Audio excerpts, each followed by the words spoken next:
Wonderful. Good evening, everyone. This is both the school choice hearing and the regular meeting of the Cohasset School Committee. We'll call to order with a roll call. Mr. Dial. Present. Mr. Evans. Are Evans here?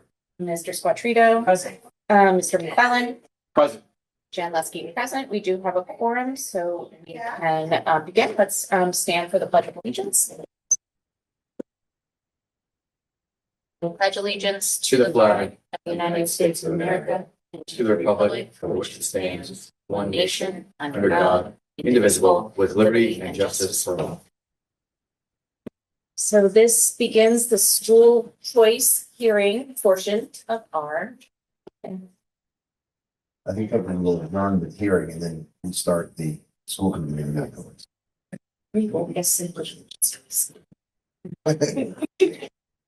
It's good. And views, Patriot.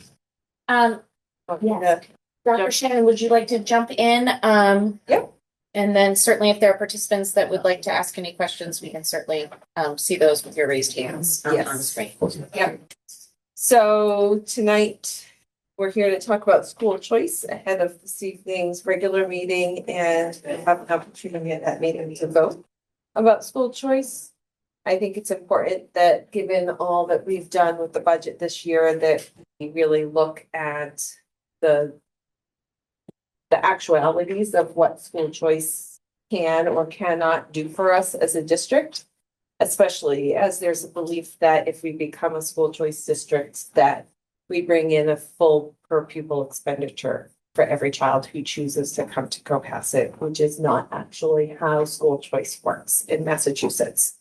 And so in Massachusetts, there's a Mass General Law that allows school districts to choose to become or not a school choice district, which would allow students from other towns to choose to come to Cohasset Public Schools if we opted in.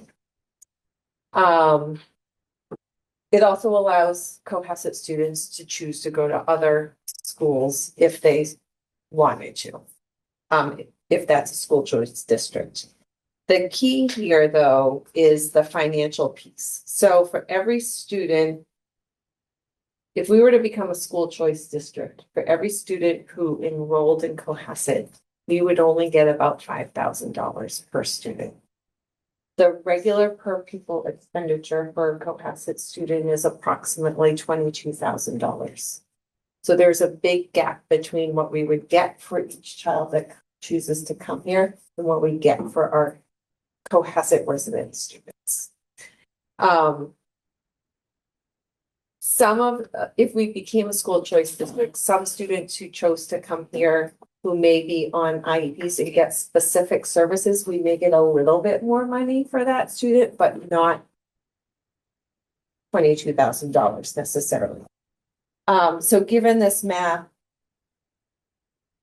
I don't believe that the decision to be a school choice district makes sense for a district like ours, especially given the work that we just did in the budget season to align our staffing to our current enrollment levels.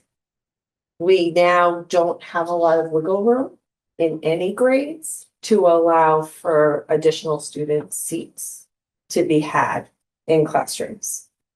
Some of the districts that are school choice districts where they bring in additional funding that is more substantial are districts that have typically over 100 students coming in through school choice.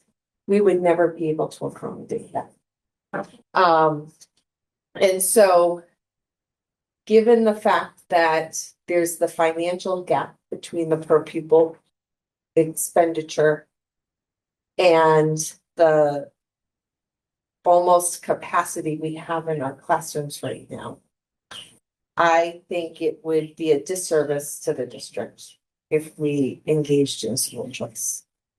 But I'm happy to answer any other questions or give additional explanation about school choice if you have any.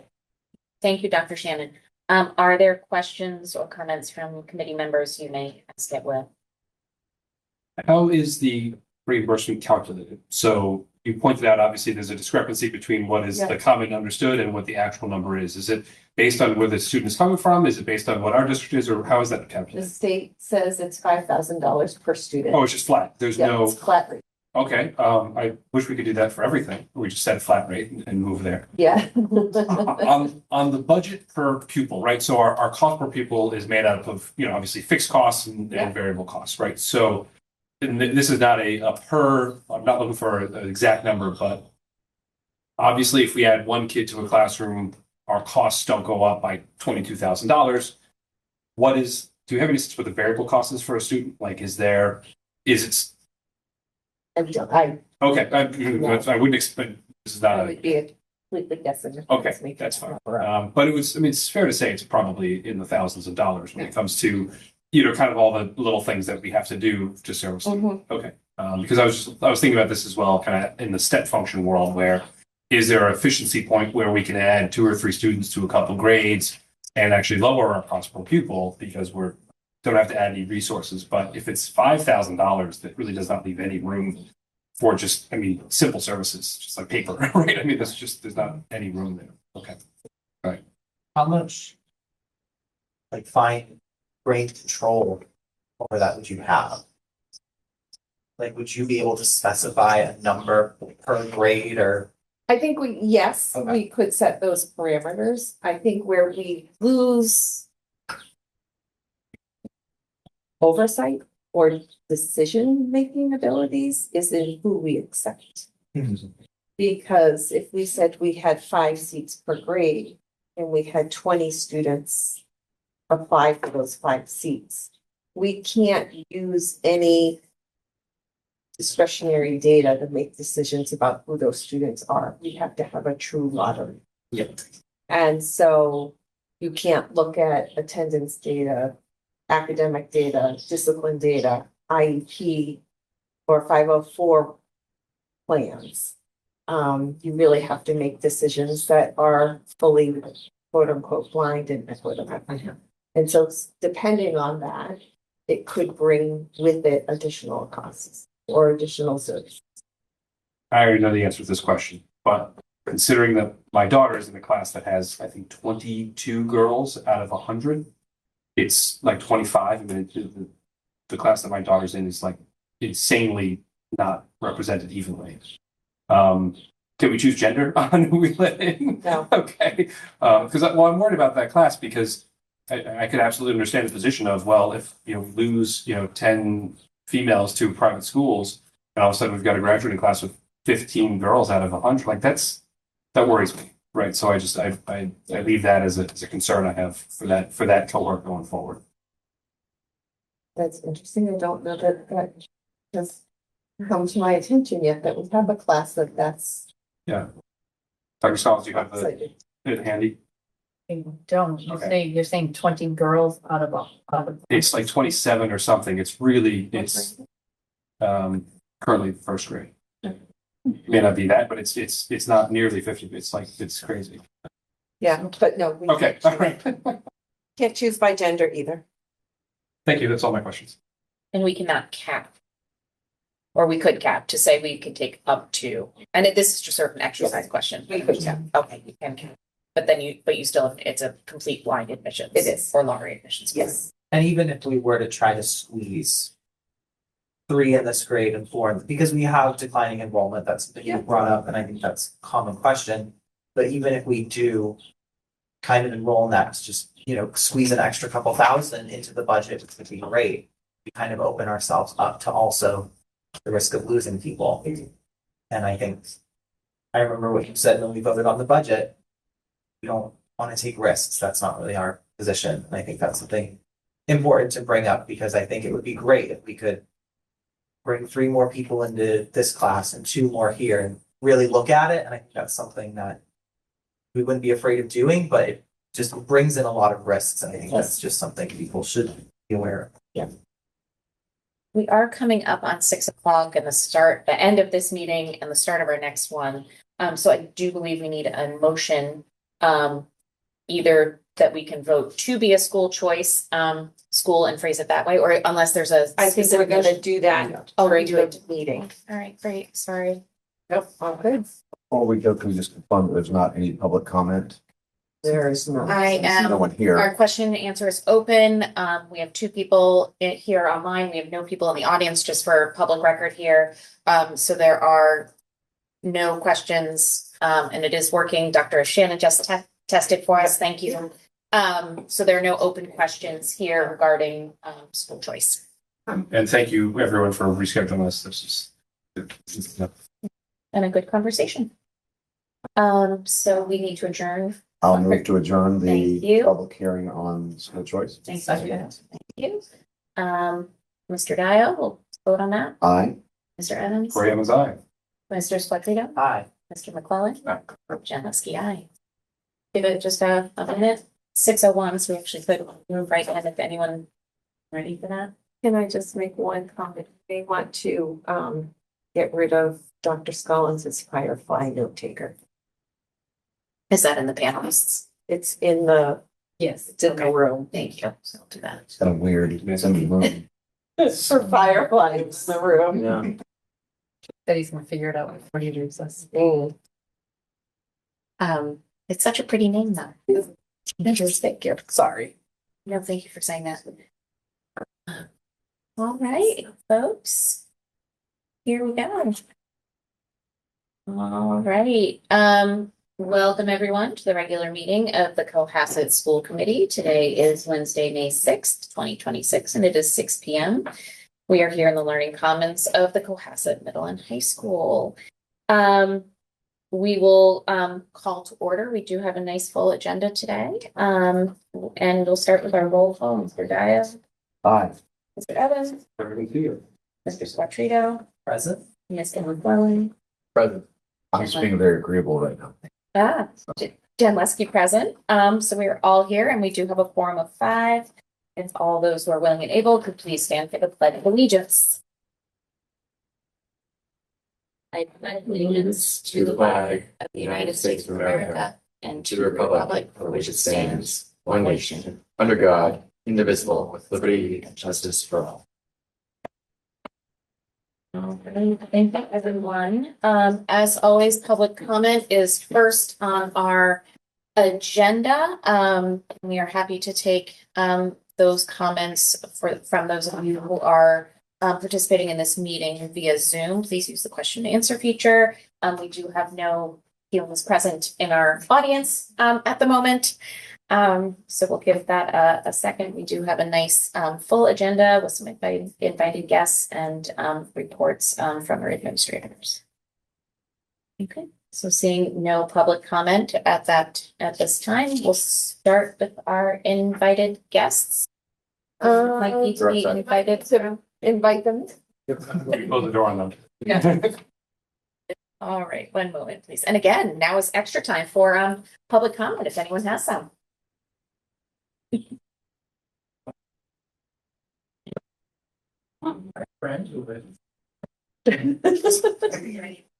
Turns it on.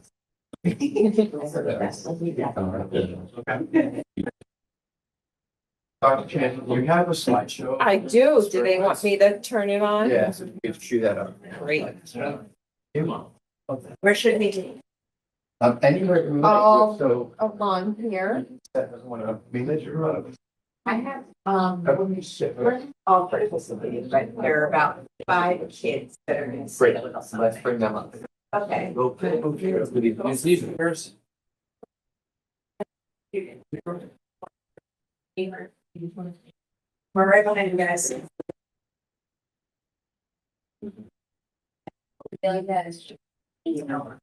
They're One more chair. These are for you. Yeah. You don't have to say anything. You're sitting there. Yeah. Okay. Fantastic. Welcome, everyone. Here's one. Here's okay. So I'm gonna of the director's chair. Okay. Just let me know as you want me to. Okay. Okay. Right, we are delighted this evening to welcome Ms. Nina Berkowitz-Bach and some students for a spotlight on learning with the collaboration project. So thanks for being here, everyone. And you're on TV. Okay, great. Thanks for having us. It feels a little delayed. We did this all the way back in February, but it's also great to do before the end of the year, and we want to make sure that the pieces get hung up before the end of the school year. So principals will be able to see this and choose which one should go in their school. So we had a lot of people here remember this from last year, so I won't go through all the details of what the whole program was, but we had double the amount of students that we thought we were going to accept. We were going to go with a small group to make it a little bit easier. And then we realized we had all these teachers, and this year we had a few local artists that were willing to work with us. So we had them come, there we go, that's perfect. We had them come to the event and come into each group. So first of all, people had to apply. The students all wrote, had to do an application. There were different applications for each grade level. And they had to talk about why they wanted to be part of this, what they bring to the arts, and what the arts brings to them.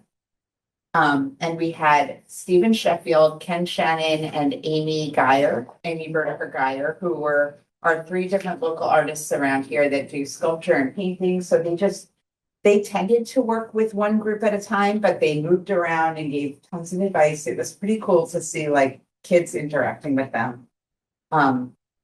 And like learning a little bit about their styles, and they integrated it into the pieces, which you'll see if we can go on. So these were some of the answers that people put into their applications, why you want to be part of this program. And you can see this, I won't read you anything, but a lot of kids wrote things about what they wanted for high school, which was really nice to see that, you know, if they work together, some kids had done it before. So if they worked together with older kids, they became part of a group. There was actually a high school kid who was part of it, who said to me today, you know, I didn't actually put my hands on the art. I only helped the group, which I thought was really interesting. I said, you knew you were allowed to do it too. And she said, I know, but I was like a facilitator. So they took different roles, and we didn't tell them what they had to do. It was sort of like, we said, your role is to help make this happen. And then depending on who was in the group, they worked together and created something. This was they were also supposed to write 3 words that they used to that they said their art teacher would use to describe them. Do you remember your words at all? You probably don't. It was so long ago. We applied for this in December. So, but they were supposed to, you know, be able to articulate that without going to their teacher and saying, she said I was imaginative.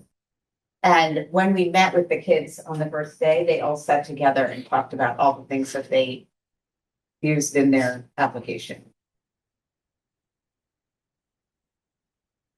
And before they sketched it all out and came up with their plans, they also were supposed to bring a piece of art that they were proud of. So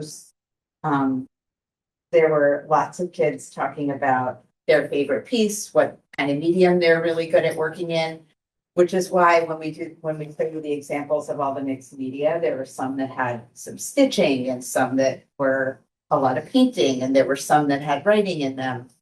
And we'll go down there. So they had 4 themes this year to go with the strategic plan: learn, grow, inspire together. So in each group, they had to do 4 different parts that added up into a portrait, which we'll get to. And we had each group sit together and talk about what some visuals would look like if you were to talk about learning, and they did lots of sketches and drawings, and actually they're hanging down in the community room. We took all the little scrap papers at the end that got left behind about what it means to be creative, what it means to inspire, what imagery comes to mind, and they put together sort of a sketch. So some language to put together what the whole program was about, but there was risk taking, there was working together, learning about each other, learning about kids who are older than you, learning, there were some kids who said, I didn't even know they were siblings, you know, they learned about people in their own community, and the local artists also really, that was like a really nice add-on, that there were these adults in the room that weren't just their teachers. So we have some pictures of how it all went, how it all started. We did a slideshow talking about how they could put this together. The art classes in the high school prepped the whole project, so all the students, even students who weren't involved, got together and we put plaster all over chicken wire to make the support. And then we sketched the shape of a face over 4 panels, if you can see there. So one was inspire, one was together, one was learn, and one was grow. So these are students working together. We did a culmination at the end where they were doing some activities, talking about how it all went. They used tons of mixed media, like they go through our classrooms and they find things that we didn't even know we had, which is, it's really fun. It's such a nice way to get high school students who haven't done that stuff in a while, mixed with kids who haven't ever had the opportunity to like have a whole room of corks and bottle caps and, you know, weird materials. We kind of salvage things for the whole year for it. So these are just some in process pictures.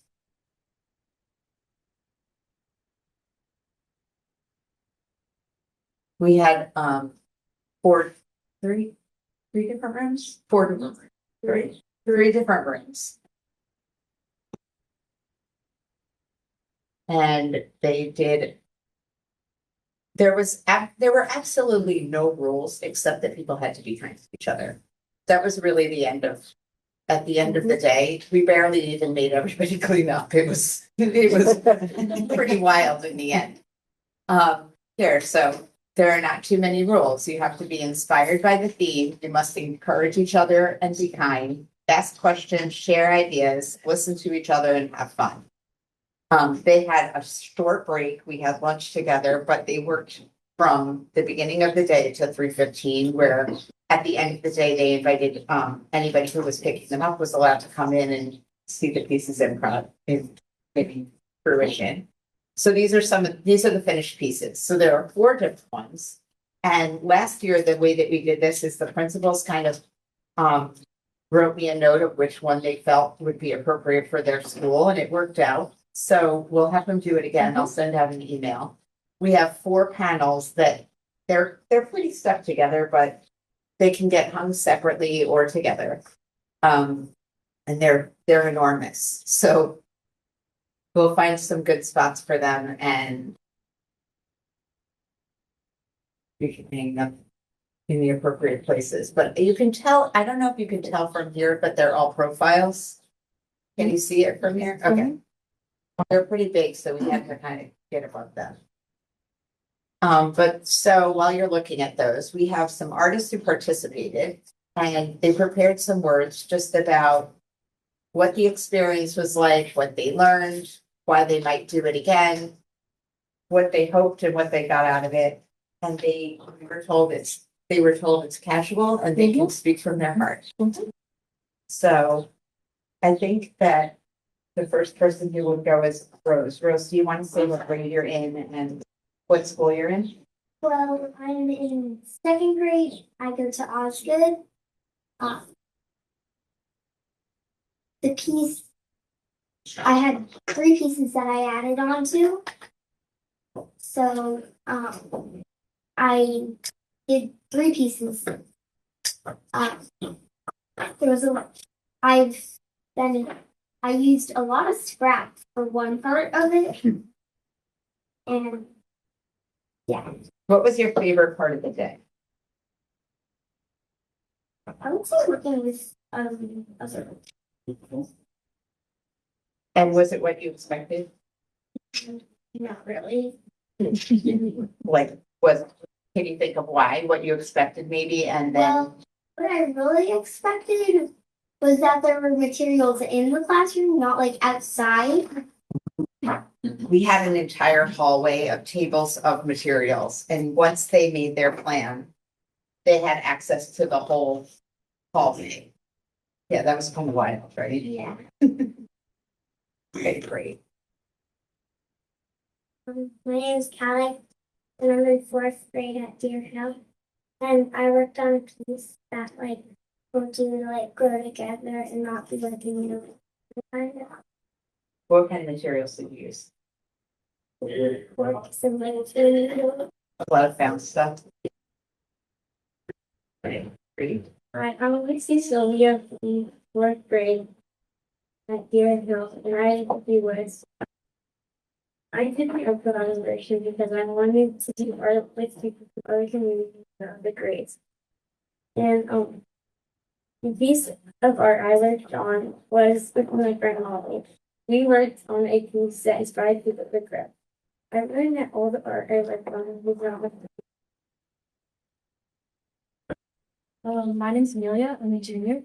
For me, my favorite part of this project was just working with the little kids and getting to know some of them. I think one of my favorite things, one of the girls made me a bracelet. It was really sweet. But for me, this project was a great learning experience. I've been interested in art for a while, but I don't plan to major in college. So I'm trying to do as much art as I can in high school. And programs like this, I think, are like a really great way to do that and make the most of my time here. I really appreciate the opportunity, and it was awesome to see all the younger kids working together. Hi, my name is Noah. I'm in. High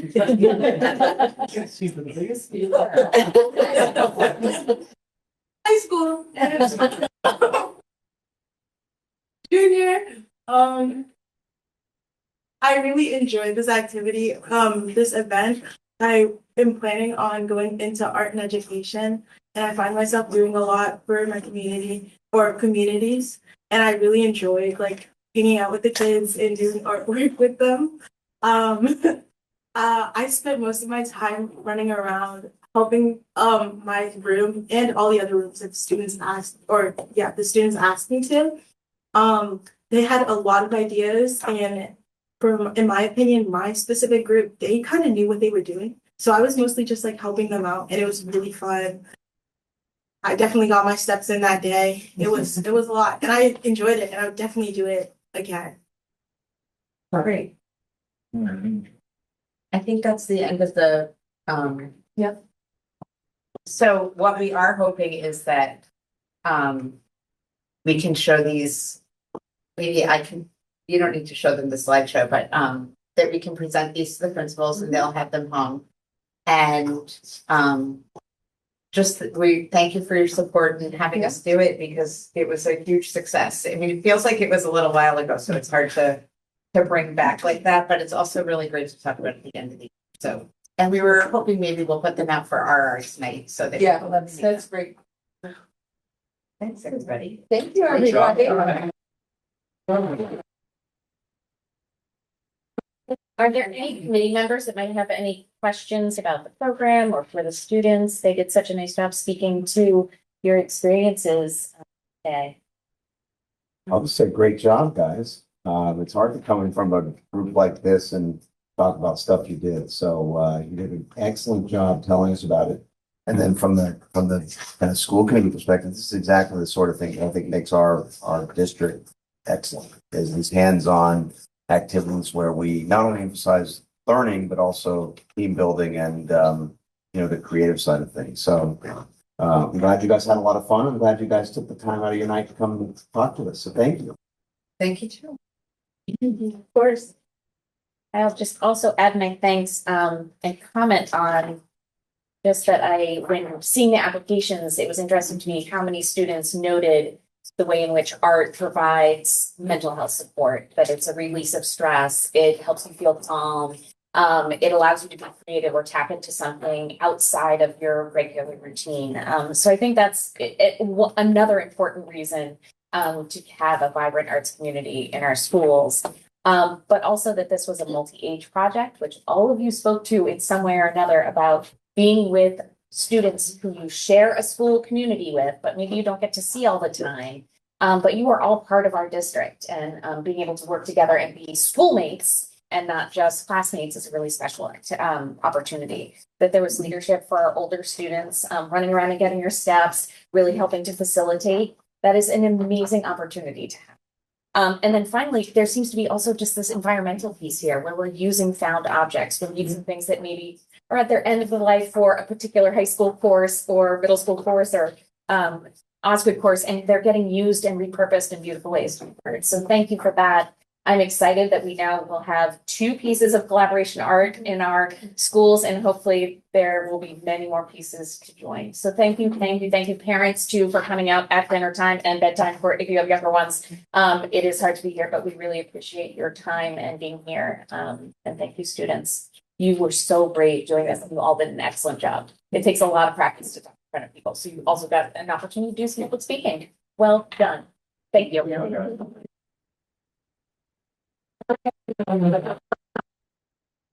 I still tell people I'm in high school that is not true. I'm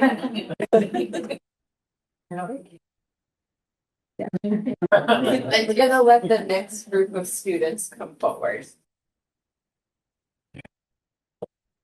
And of course, I didn't want to Mr. stay. Turner, if you and your students would like to come forward, if we need to add chairs, if you all could pull up the chairs that you might need. You guys are free to move a chair. And yeah,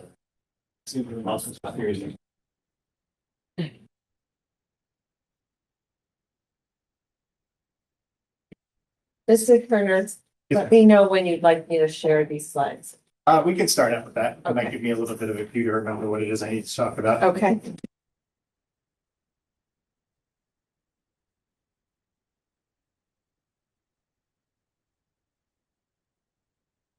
So we're here tonight to chat with you a little bit about and share with you about our trip to New York City in March from the 17th to the 22nd. We attended the National High School Model UN Conference at the Hilton Midtown. And it was a trip that took 50 Cohasset students, juniors and seniors down to New York for a 3.5-day intensive United Nations diplomacy simulation conference, as well as a trip to the United Nations to visit a guided tour of the United Nations, a guided tour of the 9/11 Memorial Museum, and a trip to a Broadway show, The Outsiders, which most of them read in middle school. So that was a really nice connection as well. Mr. Sears is just coming in with me now. So it was Mr. Sears and I and Mrs. Sears and one of our high school counselors, Allison Batista, that took the students down this year. And I just kind of wanted to share a little bit about the program and about, and you can see some of the photos from the conference here. We had a guest speaker, Mitt Romney, via Zoom this year. Last year we had Joe Biden. This year, if we had gone to our 2 sessions to this conference, session 1 and session 2, we chose session 2 this year. And if we had chose session 1, we would have had Kamala Harris. So they draw some big names, which is really cool. Students work in committees. They're sort of mock committees that mimic the actual committees that work inside the United Nations. There are 25 total committees. We had students representing 3 countries, Kyrgyzstan, the Republic of Korea, and the Dominican Republic in 17 of those committees. And I don't know if we have more photos. So basically what we're here to talk about today is a little bit about the program, which I just did.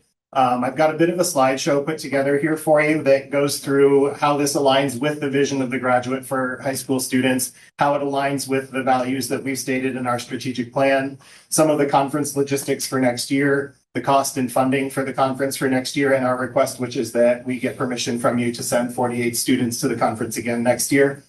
And aside from that, I know that who you really want to hear from are some of the students. And if you have any questions or if you want to hear from them, that'd be great. So you want me to stop sharing for a bit and then we can share back again? Yeah, we can do that. Do you want me to go through the whole slideshow? It's up to you. Mr. Sears says no. They all have copies of it. Okay, so yeah, just in the interest of time, I know you guys have a lot on your agenda. The slideshow is there, and if you have any questions, feel free to reach out.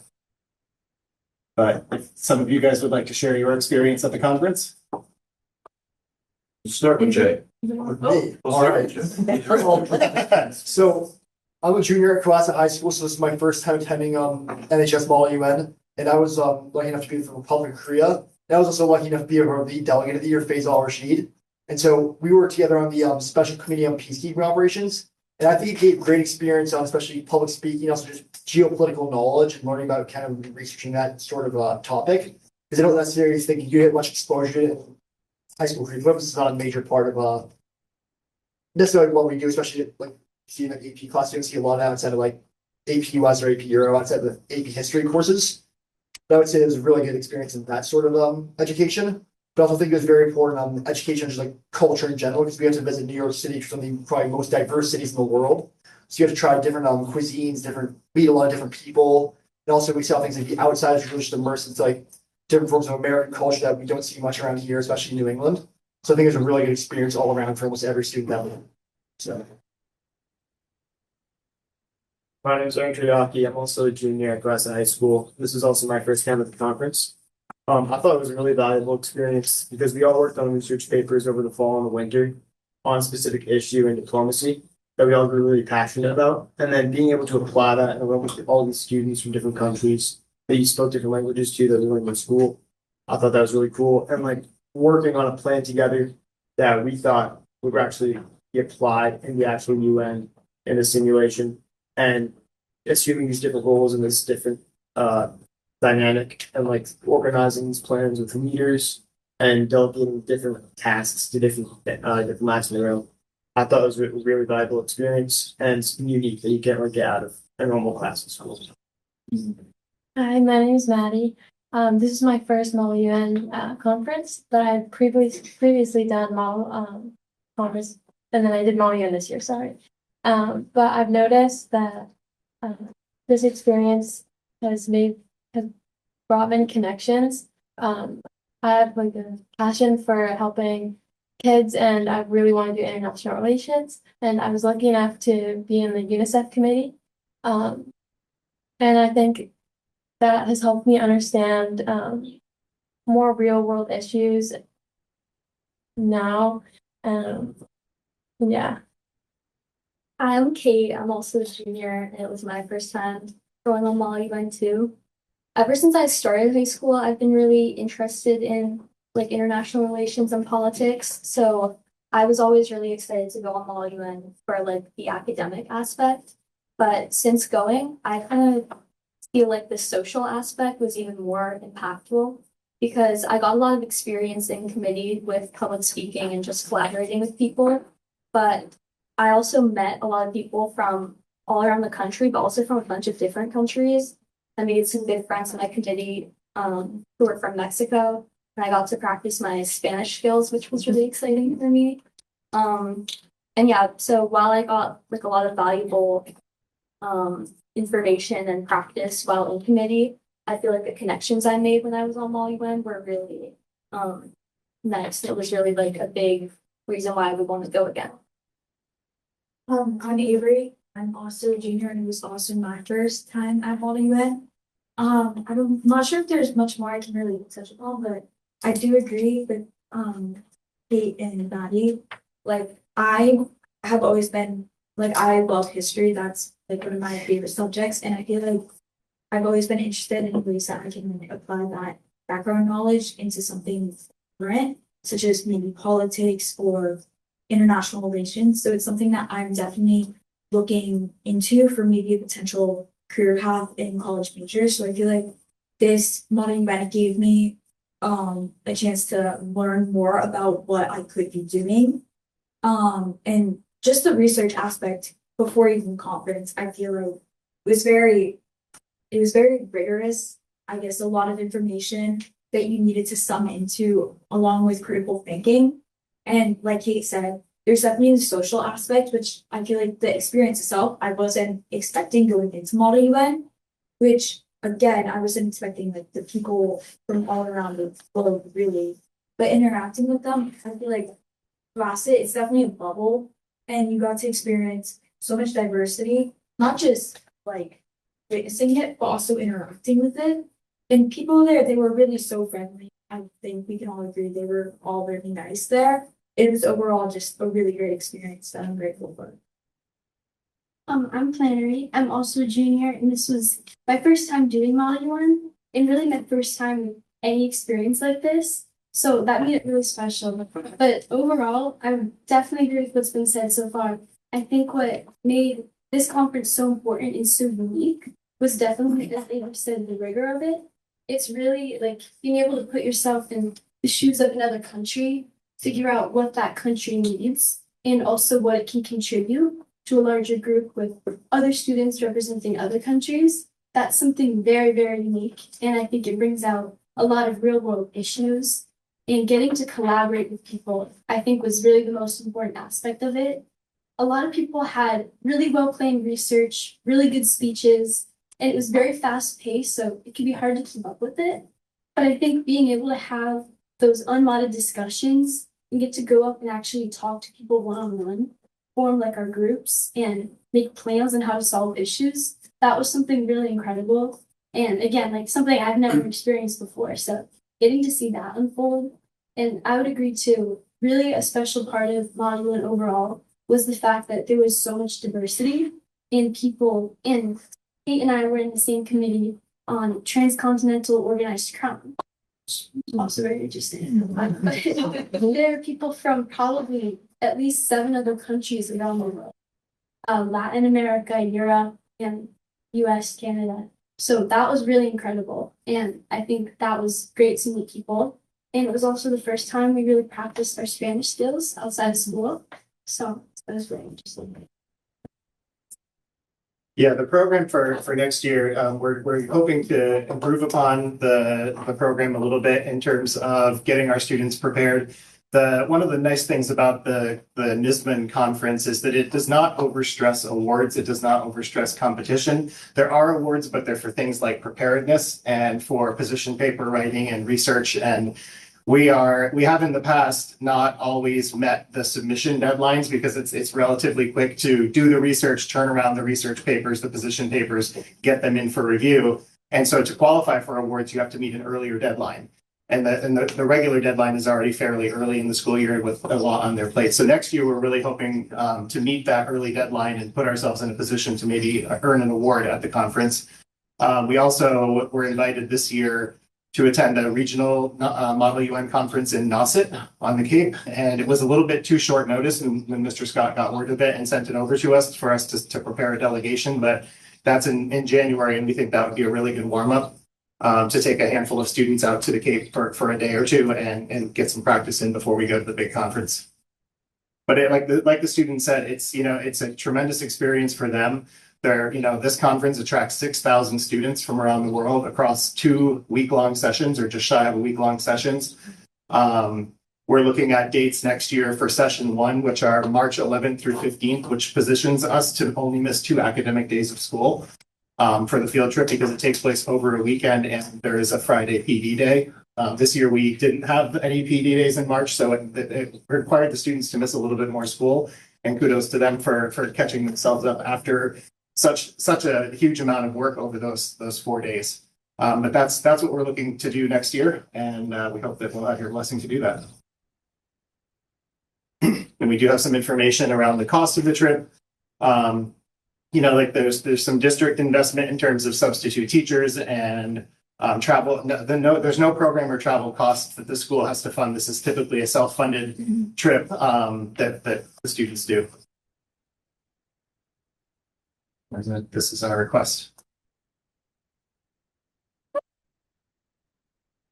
Having not done this before, I don't know if this is typically where you make the decision or if that's We done. will make a decision tonight, but we will probably ask you a few questions, and maybe some questions for students, but probably also in terms of our decision, questions of you as the leaders of the program. So, Mr. Dial, do you want to kick us off with any questions you might have or comments? Sure, I'm not going to steal like Chair McClellan's thunder, yes.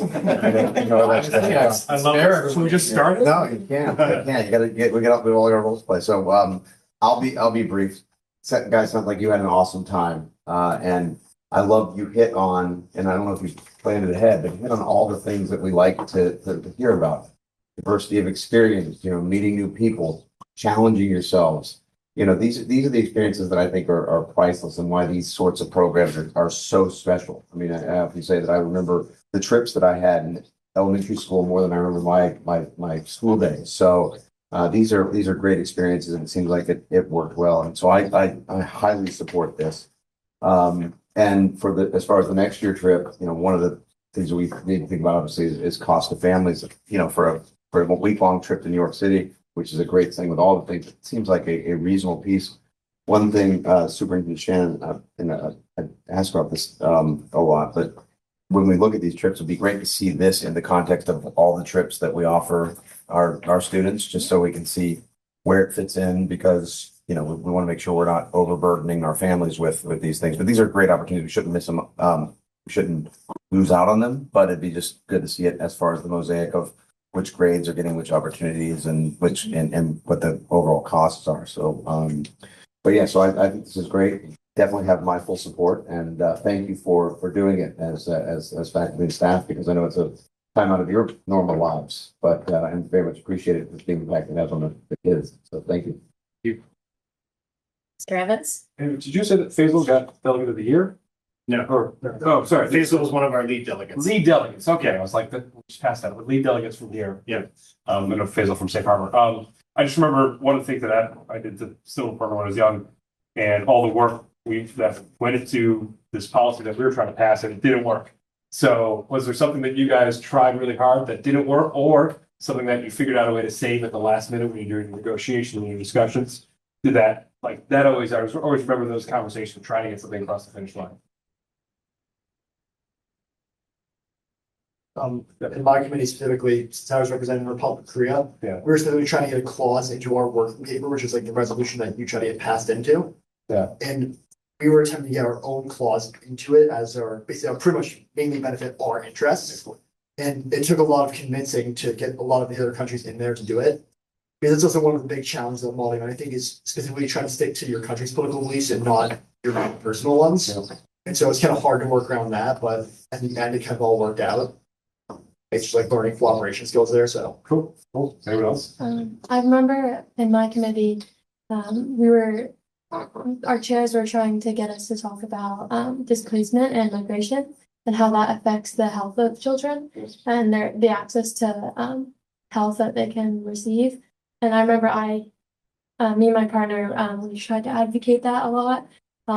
It kind of just found it hard to bring out certain issues and try to make them very significant for other people to realize we really need to do something. And I think that was probably the most I remember from my committee and that experience, and I kind of bring that into my life now. I want to do something. It makes me want to do something more. I agree, like our committee, Maddie is my partner, I feel like it was relatively large, so one of the things that I found the most challenging was not necessarily like getting resolutions passed or like getting in a clause, but it was really just getting your idea to be accepted with so many people who are really just advocating for themselves and their ideas. Like at times, like the room was so loud, I couldn't even hear the first one calls for me. So I found that to be the most. Thanks, guys. Awesome. Mr. Swetriga? Just out of curiosity, what would you say was the biggest difference between Model Congress and Model UN? Well, in Model Congress, we were individually assigned a representative or a senator to like mock, I guess, or model. And with Model UN, we're assigned a whole country that we have to take all of their policies and ideas and try to replicate that. No, that's really, I mean, this is great. I feel like adults always said this to me when I was in high school, and it was really cliche, but they're like, get involved and do more, and it kind of just like gave me a headache every time. But I actually will repeat that and say get involved, because there was a lot of like Model UN that I totally now like wish I did in high school, and I think would have been super awesome. And maybe I can blame it on COVID, but like as you guys wrap up your time here, focus on school and everything, but also like keep doing stuff like this because it's awesome. It's the things you'll remember, and it's like something that you'll really learn a lot from. Is what I will say. Okay. That's my thing. Mr. McClellan? And Mr. Turner, this is the part where you'll be asked a bunch of questions about. I thought the Guatemala one last. No, because this is. I noticed you started at I this know, side of the table. yeah. This is a repeat, so I don't have those questions. It's Yeah. not international, so no, I'm actually totally secure in that whole thing. So just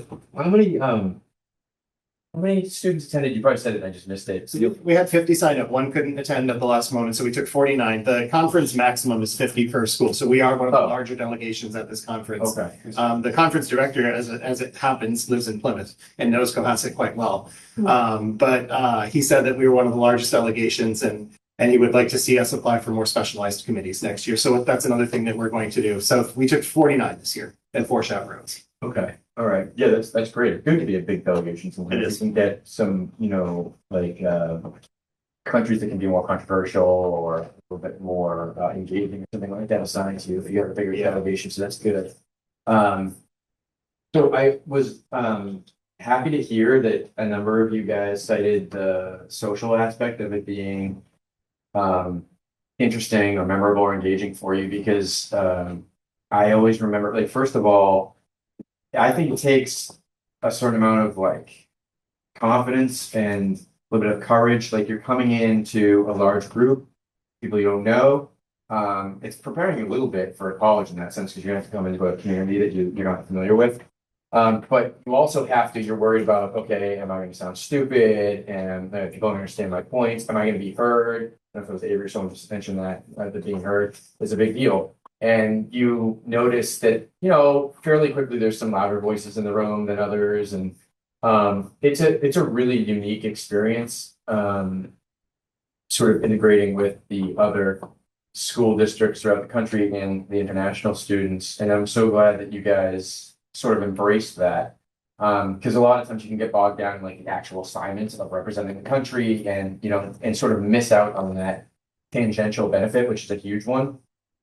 And it sounds like a lot of you went into this with sort of defined interest in like international law or relations, but also because of your general interest in social studies and history. That was me. That's why I did that. So Molly UN like changed the trajectory of my life. I ended up going to law school because of it. I ended up being like a criminal prosecutor because of it. Like a lot of my life was dictated because of Molly when I was introduced to it early on in my high school career from a social studies teacher who I certainly give credit to sort of changing my life in many ways. But it's a wonderful program. I also remembered like even just with your own group, like your own group, since your own delegation, staying overnight in a hotel, like it's fun. It's actually just enjoyable, right? It's cool to get together in that sort of atmosphere, maybe debrief after the day and relax, go around a little bit, go to dinner, like the restaurant or something like that. So it's a really great experience and it's amazing like what you can get. I think Jay, you were mentioning, I think it was you that mentioned like the cultural experience too, just like not far away, right? But you can be exposed to so many different things. So all around total win for you guys. Glad you all enjoyed it. It seemed like all 49 students sort of like came back with a thumbs up sort of rating on this. They did all come back. Yeah, And I think, the fact that I put it out there that we needed a few students to show up tonight and we have all of these folks here. I think it's speaking volumes. More than And I think that, as we continue to work, this is my first year as advisor. This is Mr. Sears' first year as advisor. Your second. That's right. You did it last year with Mr. Luvisi. So, what we're looking at now is potentially trying to grow this program, not necessarily in terms of size, because we can't really because of the restrictions, but looking at Model Congress as sort of a feeder program where we introduce the kids in the sophomore year to some of those skills. And then turning that into, okay, if you attended Model Congress and you get the thumbs up from Mr. Luvisi, then you have a spot in the Model UN delegation for next year. And so, and then we're also working with Mr. McCabe to sort of try to draw in some of the students who are already actively involved in debate that would have some of these public speaking skills that I certainly don't have, to come in and to join and be part of this. And so I think it. Sorry. No, please.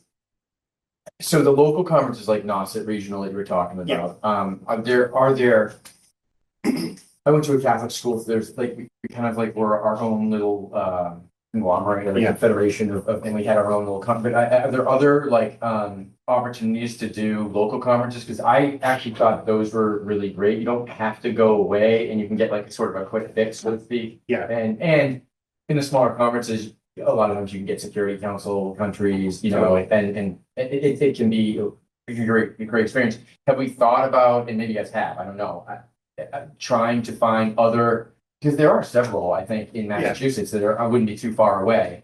Have we looked into other ones? Like Nauset was out of reach this time because it was too.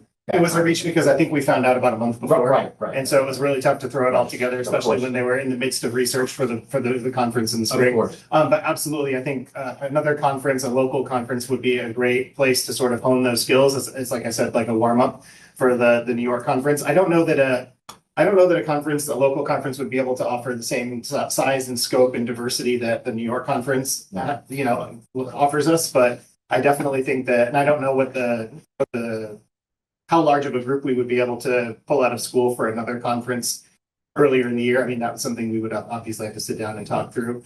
But I think that if we have, let's say a group of returning students that want to go, or maybe we look at it and we say we take some of our new students that have just joined in and we bring them there to sort of, refine those skills before we take them to the big conference. So that way they feel more prepared and more confident when they get there. There's, I think, a lot of different things that we can look at. But at least now that we're going to come into September knowing that this conference exists or that another conference exists, there are also a number of opportunities that are shared with the students by the organizers of NISMAN, which is the International Model United Nations Association, IMUNA. They run summer programs. They sponsor summer programs right in Boston for students to go and to learn some of these skills as well. And I know that a lot of the students were taking the flyers for those and whatnot. So.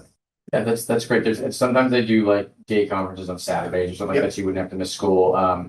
And then, maybe one day we are able to host a conference as well, right? Yeah. And I did that when I was in high school as well. And that gives, there's some leadership opportunities there for our kids too. I mean, obviously this is just like sort of brainstorming down and spitballing down the road. But that's all. I'm belaboring this. The last thing I'll just say is thank you to both of you, Mr. Sears, of course, and Mr. Turner.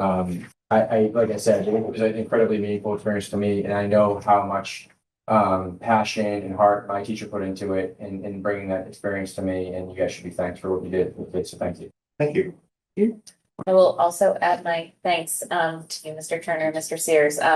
It is a mighty responsibility taking other people's children into one of the biggest cities in the United States, and that does not go unacknowledged.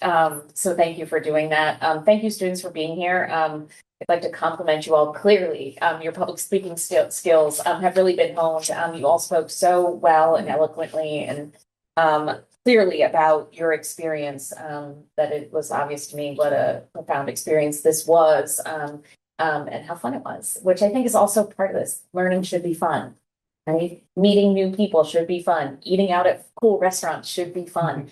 Those are all things that you should be having as part of your educational life. That's what makes school a little bit more well-rounded. It's not all grind.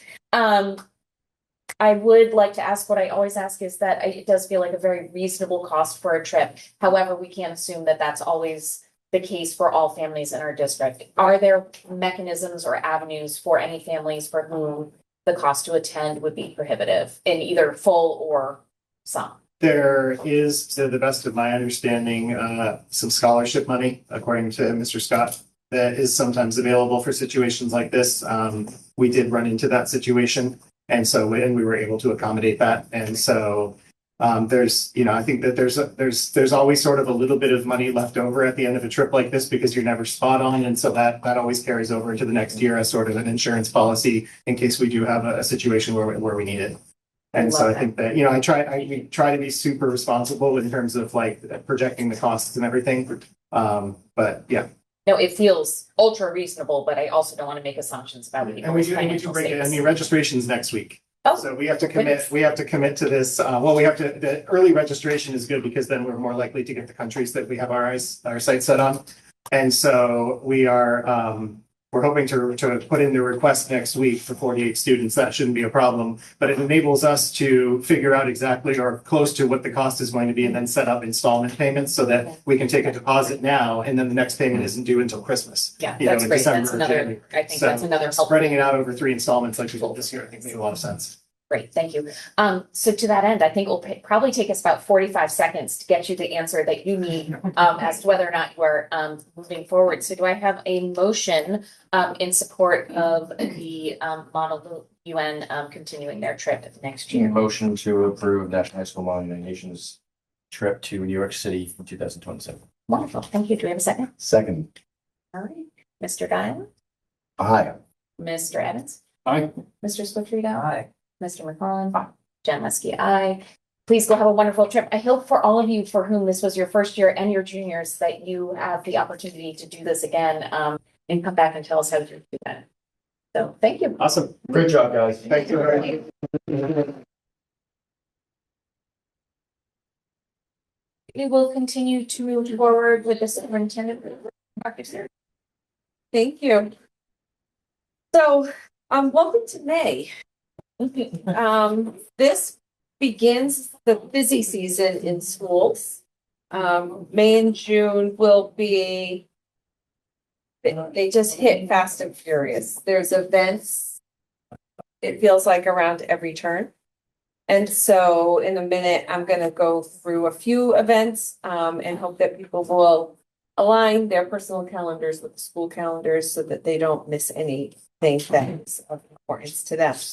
But before we get to those specifics, I do want to celebrate many of the adults that work in our district and make this the place that it is and that we love. So first and foremost, it is National Teacher Appreciation Week this week. I have shared before and want to share again that in Cohasset, we have the very best teachers. I truly, truly believe that. They have, since coming here, I have only seen that more and more. And as a parent in this community, I cannot think of a time where we have not had an amazing experience.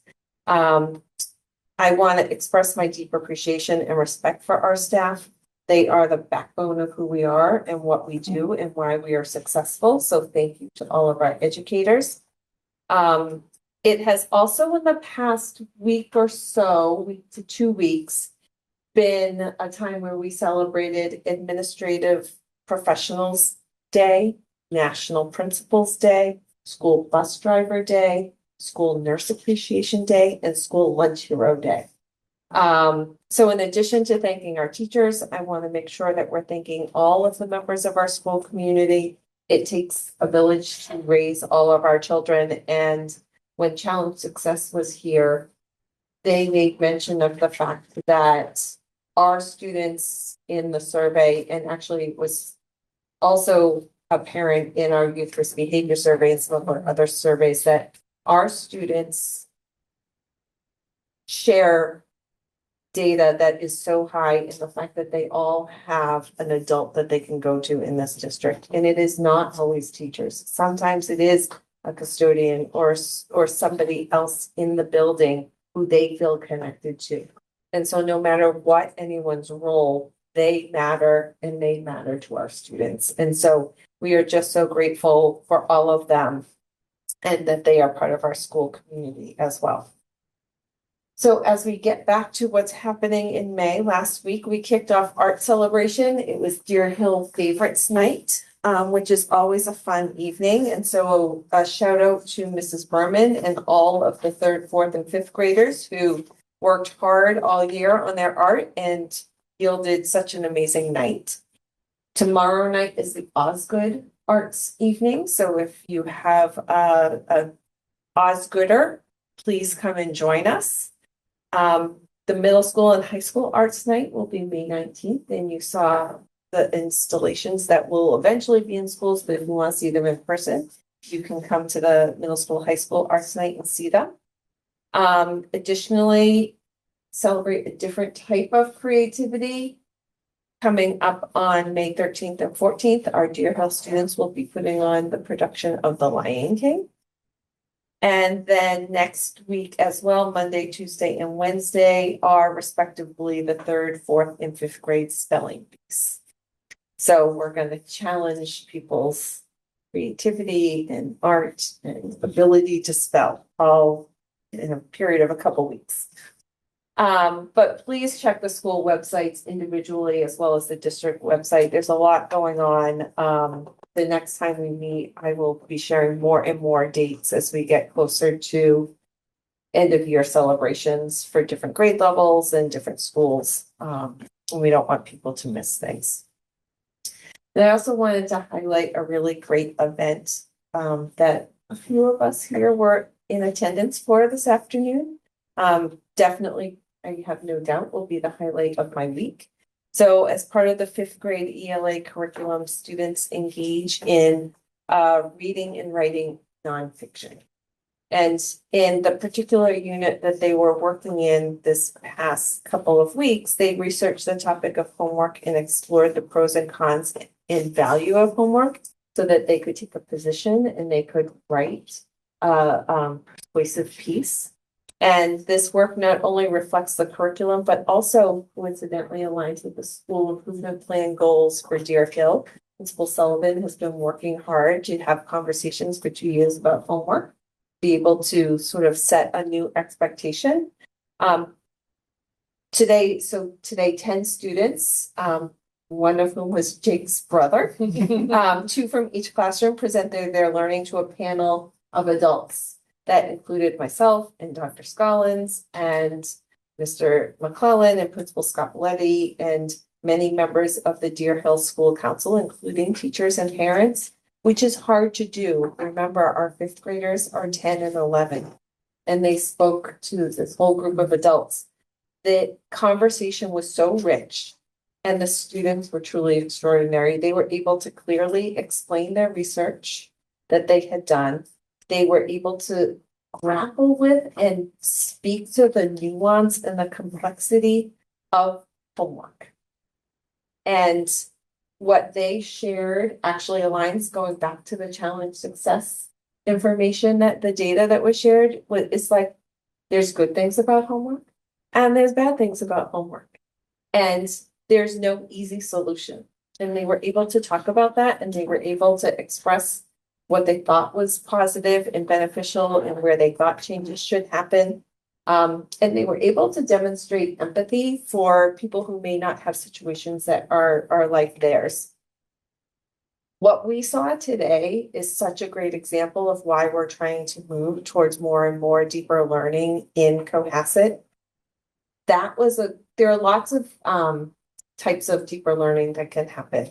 Project-based learning is one of those things, one of those tools we can use to get to deeper learning. This was a great example of that. The students were knowledgeable, they were well prepared. You talked a lot about public speaking with our last 2 student presentations. This was another example of public speaking. It was amazing to listen to them interact in a way that is so respectful of differing opinions, and the language they were able to use as they transitioned from one idea to the next. And I think that what we saw was that they were able to learn not only about research and not only about homework and not only about persuasive writing, but they were able to learn about themselves as well and what interests them.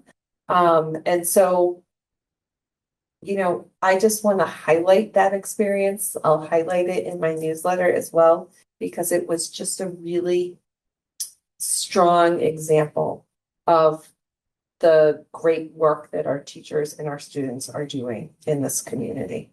And it's a conversation that will continue to happen all the way through, because half of the homework conversation is positive and half the conversation is how do we make some changes? So to be answered at a later date. And so those are all the updates I have before I get into the district report. But does anyone have any questions before I get into that? Okay. No questions from the committee? All right, then I'm going to share my screen. So we only have 2 school committee meetings left, or no, 3 school committee meetings left this year. And we have been doing a lot of work. And so we're going to share with you tonight the end of year report with regard to our district goals. It's been a year of real substantive progress. And we've started to build the kind of infrastructure and relationships that are going to carry us forward. This was year one of our strategic plan. We have 4 years left, but I think that the work we've done has really grounded us and given us this launching point for the rest of what we have to look forward to over the next 4 years.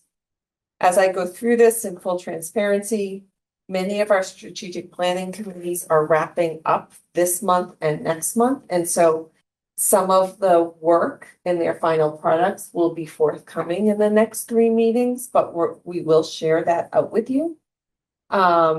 And some of that work will continue on into next year as well.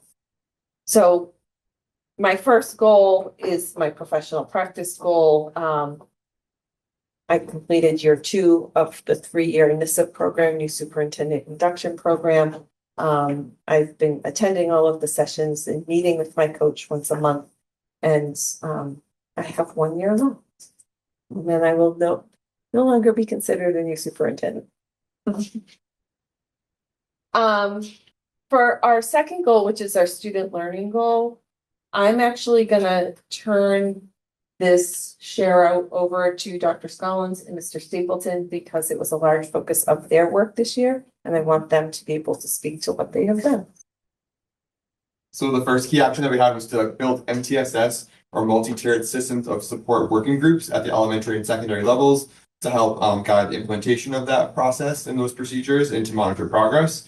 And so a lot of work was done this year at the lower levels at the Deer Hill School and the Osgood School. MTSS working groups were held in which 2 sets of educators at both schools worked on aligning expectations for academics, interventions and supports and systems and how those function at both individual schools, as well as behavioral expectations and how those different types of supports are provided to students and function within those buildings. And so we have some shared resources, and that work will continue on for the remainder of this year and into next year as we continue to refine our MTSS or student response teams to support student needs at the elementary level.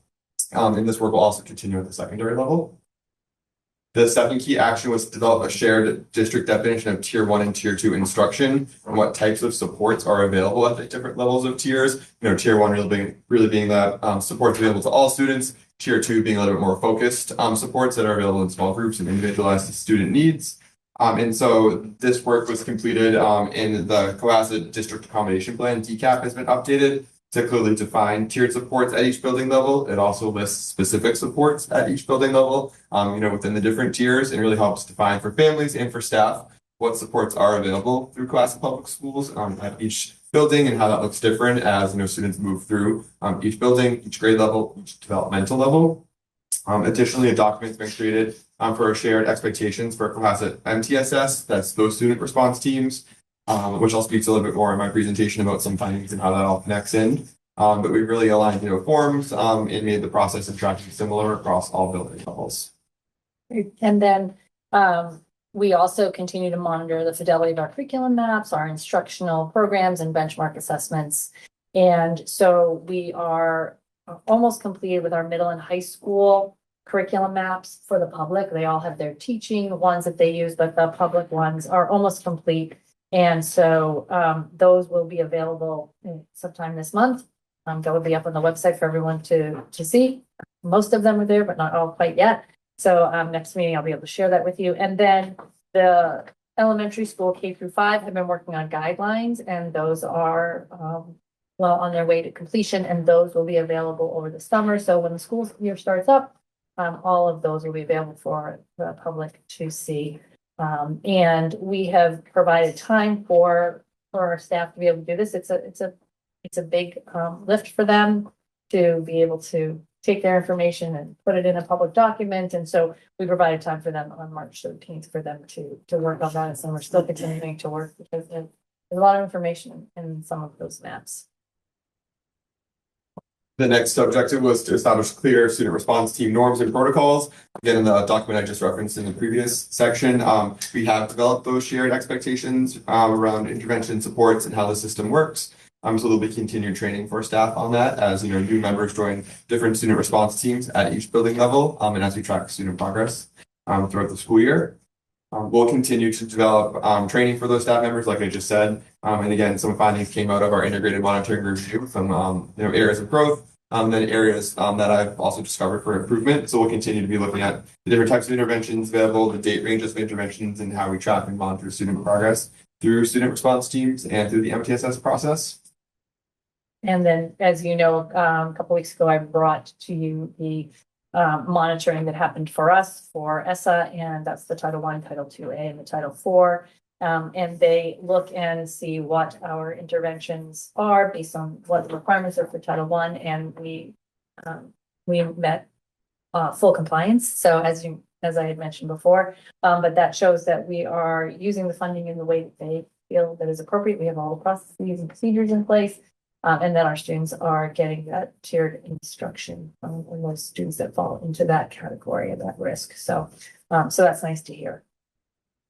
In order to deliver professional development on differentiated instruction for staff within Tier 1 and Tier 2, Seaside Consulting, we partnered with in recent years for co-teaching, provided, over the course of the school year, 3 days of professional development and individualized to different co-teaching teams. So general education teachers and special education teachers. One of the requests that they had made was for how do we, instruct some coaching and instruction on how do we differentiate for students within the different curriculum resources that are used within the elementary level. So there was practical time used for training and some problem solving, troubleshooting on how to adapt, readers workshops, supports, the Bridges math, and then foundations to meet a variety of student needs. So it was, pretty applicable because it helps teachers plan for, the next day's lesson or future lessons, with the consultant who has experience in how to differentiate and individualize things for all students, but with a lens for like that Tier 1, different supports available for all, and then a little bit higher level tiers, and then specialized instruction as well.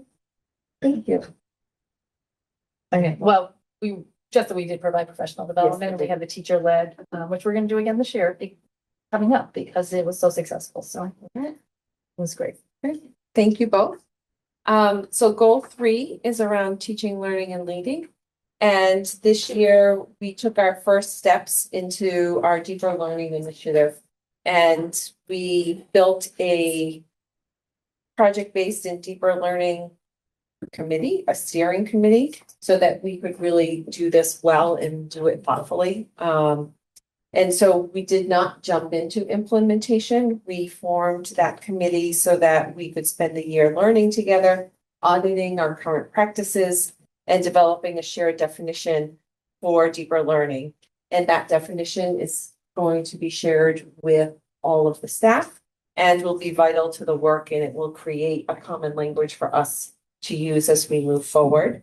That shared definition is that the work that we did identifies deeper learning in the Cohasset Public Schools as standards-driven, student-centered approach and mindset in which learners actively investigate complex real-world problems through inquiry, authentic engagement, productive struggle, reflection, and just-in-time instruction.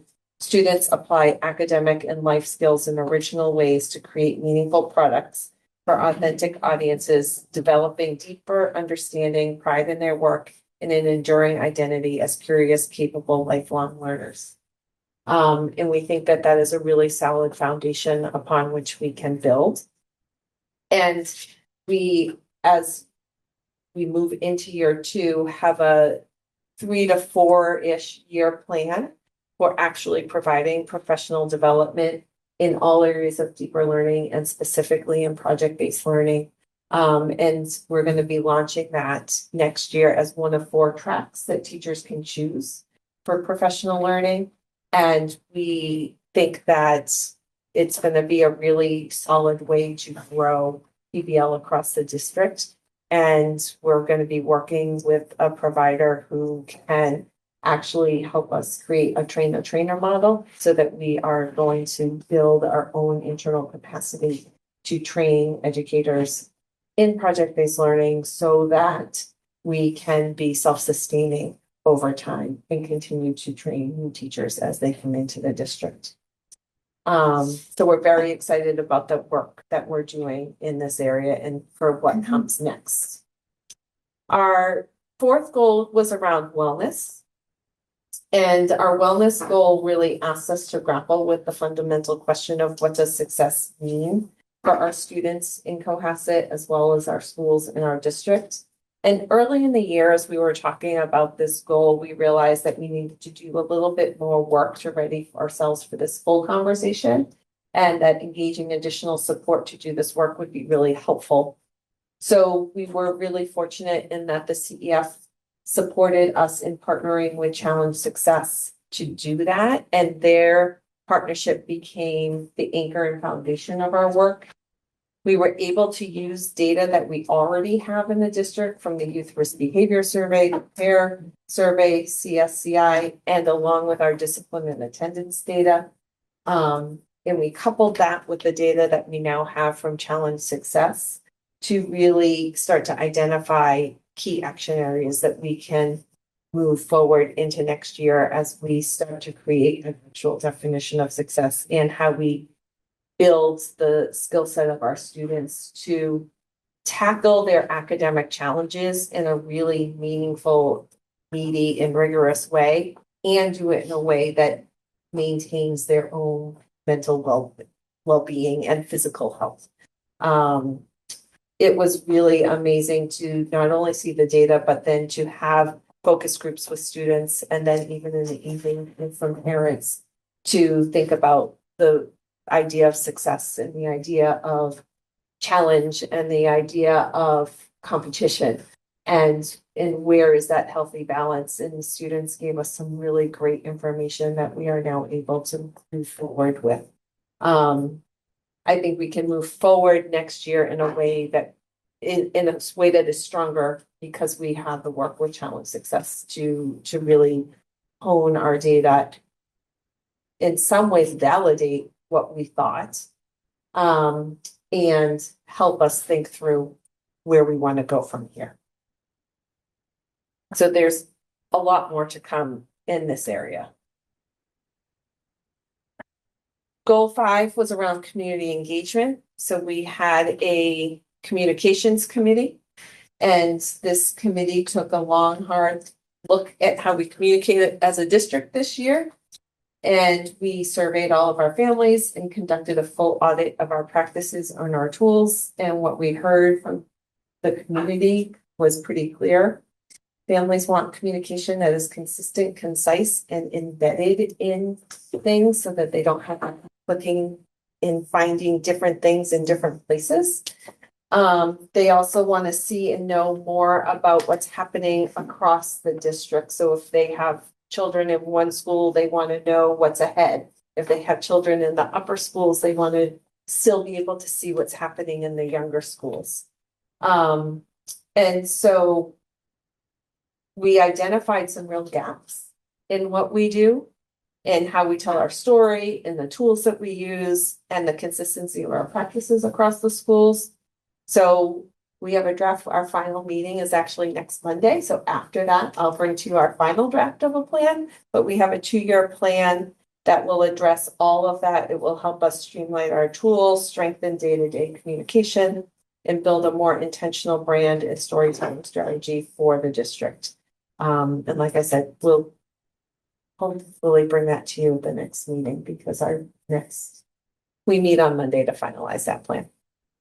And then finally, our last goal was around resources, which was our long-term financial planning goal. So this year, before we could really financially forecast the future years, we needed to make sure our foundation was solid. So we spent this year doing exactly that. We reviewed every line item in the budget, adjusted staffing based on actual enrollment data, established working relationships with the town manager and finance director almost weekly, and expect that those meetings will continue. Additionally, we expect by the end of this month to have a 4-year ratified union contract in place, which means we can now project our largest cost driver with real confidence as we look to build a 5-year plan. The FY27 budget was approved by this committee, the select board, and town meeting this past Monday. So looking ahead and in collaboration with our new director of finance and operations, who begins on July 1st, the new permanent town manager, and other relevant staff and board members, we'll begin developing that 5-year fiscal plan and we'll explore potential overrides moving forward. And so, you know, when we look at this plan, it's a lot, but it's still also only a portion of all the work that we've done across the district this year. I think it sets us up for a really strong and exciting future.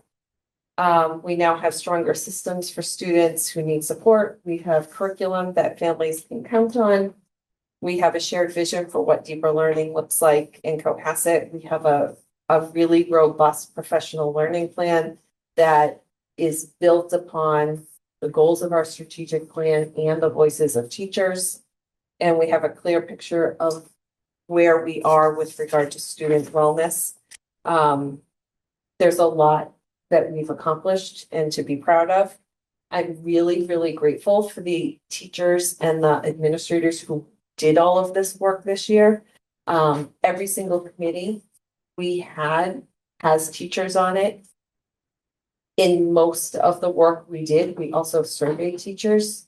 And so I'm grateful for every teacher, ESP who provided input in whatever way they did because it's made the work stronger. I'm grateful to the families who filled out our surveys and came to our forums. I'm grateful for our students who filled out multiple surveys when asked, because that's the data that allows us to really continue to do the work that we need to do.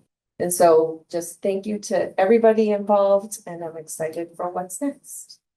Thank you. I'll take any questions about the work we've done this year.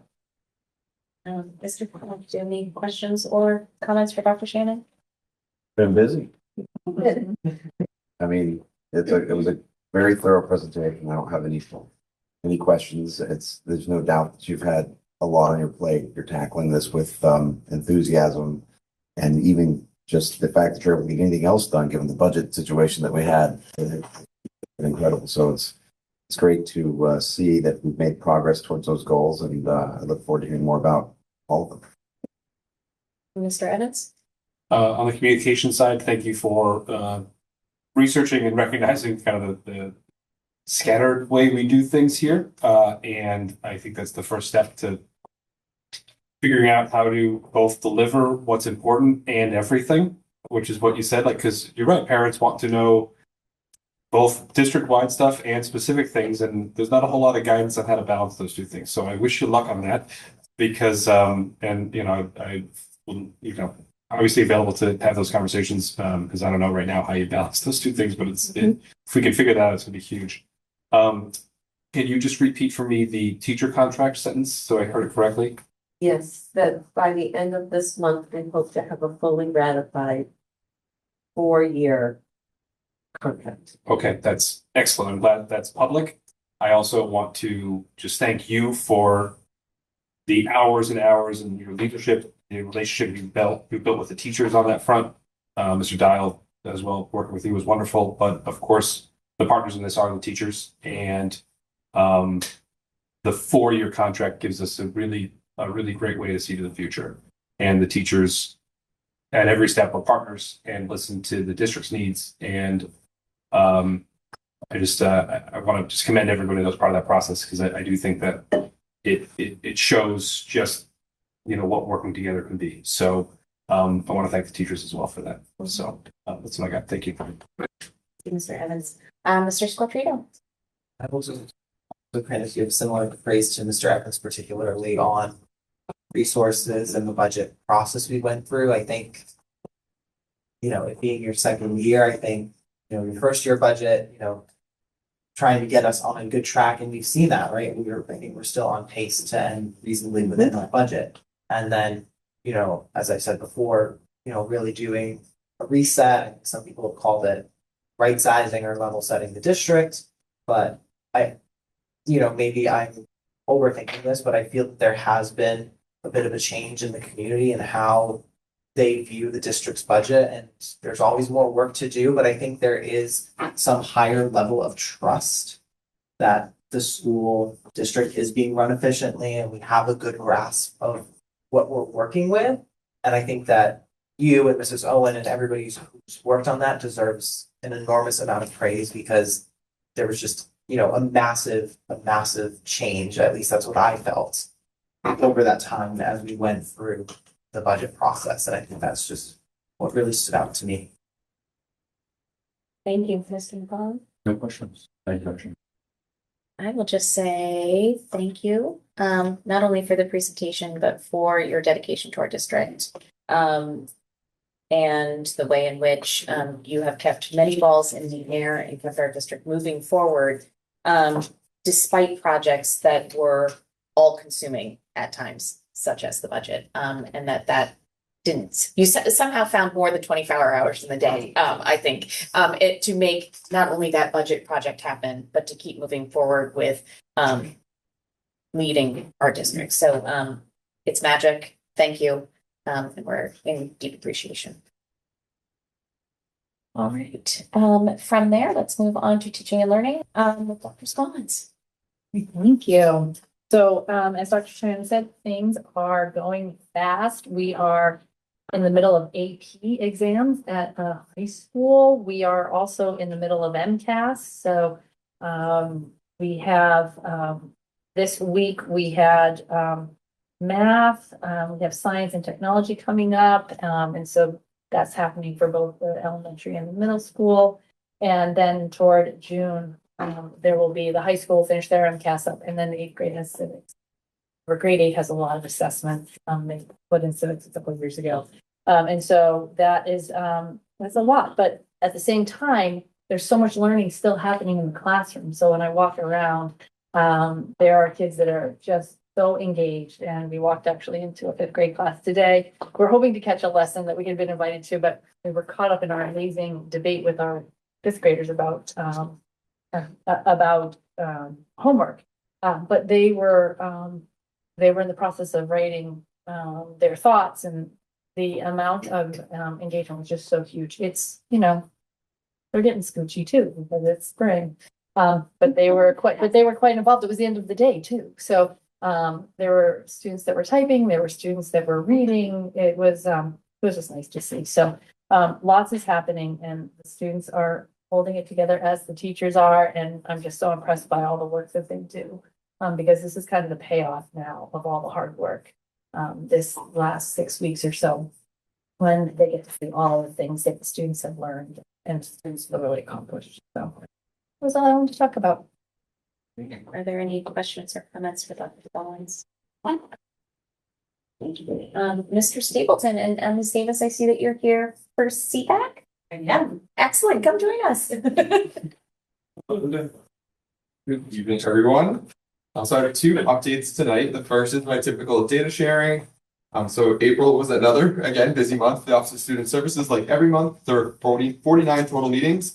At the elementary school, there were 12 annual reviews held. There were 9 reevaluations. There were 8 initial evaluations. At the secondary level, there were 12 annual reviews, 3 reevaluations, 1 initial evaluation. And then for out of district, I held 3 annual review IEP meetings. At the request of the school committee, I reformatted how I've been tracking initial evaluation referral sources and then those outcomes from those referral sources.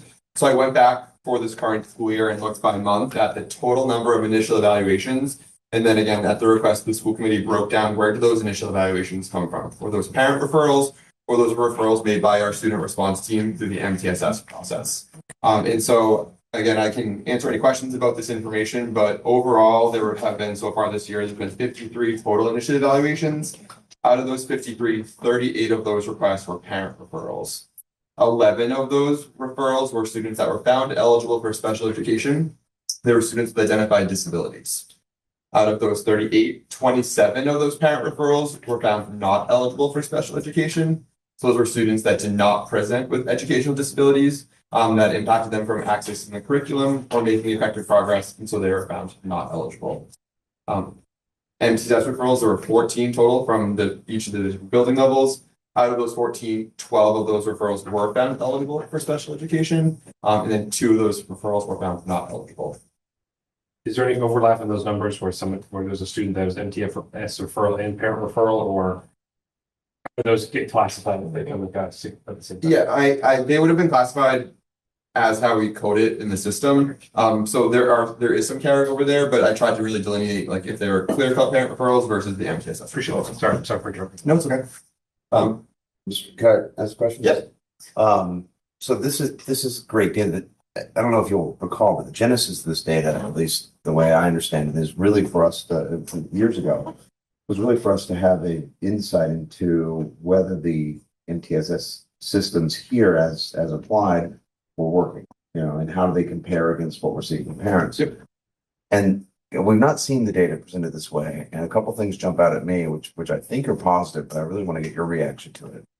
One, we obviously have a lot more parent referrals. I would think that's expected because parents really see their kids a lot. But they're also, want to see their kids succeed and want to make sure they have every advantage. So, and then we see a lower number of MTSS referrals, which one might say, "Ooh, what's going on there?" But if you look at the hit rate, MTSS is above 90%. When you get a referral there, you're going to be found eligible. Whereas parents, you might expect, would be a little more aggressive in referring, and you might see lower hit rates. So I see that's there. So, given the context of this and where one of the tools that we use this for, at least I use it for, is kind of a health check on the functioning of our MTSS evaluations. How do you think we're doing? Yeah, so I think there's some interesting observations, and I'm going to continue to look at this, and then at my final presentation, make some recommendations as well. I think some interesting facts are our MTSS referrals clearly are, as you said, most likely to be found eligible if referred by the team. When I look at some patterns and trends at like the months of the year are interesting too. You can see that there's less referrals at the start of the year from MTSS, and I think that's to be expected, right? So we're getting to know students. Typically, we're not providing interventions right away. We are then implementing some interventions, whether that's reading intervention, math intervention, and then you can see there's an uptick really looking towards the middle of the year, right? When we're seeing our students responding to those interventions. And if not, right, then maybe that's when we are doing the formalized referral. We're working with parents, we're communicating to them that, these interventions are in place, they are receiving support. It might not be through an IEP, but it's through our student response team, through our MTSS model. Parents are encouraged to request evaluations if they do suspect that there's a disability. That's their right. They're entitled to that, and we honor those requests, which is why we do see a higher number, right, of parent referrals. In my experience, in my time here for 10 years, we have, typically always honored a parent request for referral, even if we have a meeting and we say, there's no clear indication that there's a disability, right? They may be accessing the curriculum, they may have, solid grades, their report card may reflect that they're meeting grade level standards. So we do have that dialogue when that referral comes through. And so you will see, obviously, the number of parent referrals that are found not eligible is larger than the ones that are found eligible. The data is a little interesting and complicated too, because when we look at, 11 parent referrals, this is where I'm going to dig into this a little bit more. A number of those could have come from early intervention. So it wasn't like we had been missing children. It's that we had never met them yet because they're 3 years old and that their parents requested that referral. Okay. And so I'm going to really dive into like the 11 number as well to really make sure that, I'm confident in sharing this out. But as I started to put this together, I'm reassured by this information and how it's charted. I'm going to start clean in September next year, but I'm going to pull out that previous section within the first chart and start to strictly track it through this avenue, through this means, because I think this is a better representation of the information and how we can understand how the system is working and how students are found eligible. One observation I have, and it's neither negative or positive, but when we think about 27 meetings that are held for students that are found not eligible, it is important to consider like the timing of the evaluators, right? All of the school psychologists, the speech language pathologists, that will be 27 meetings that were held that could have ranged from an hour to an hour and a half of doing that information. That again resulted in a finding of no eligibility, which is, again, the right of the parent to request that. But I do think that's a very high number for our staff when we think about the infrastructure that's in place.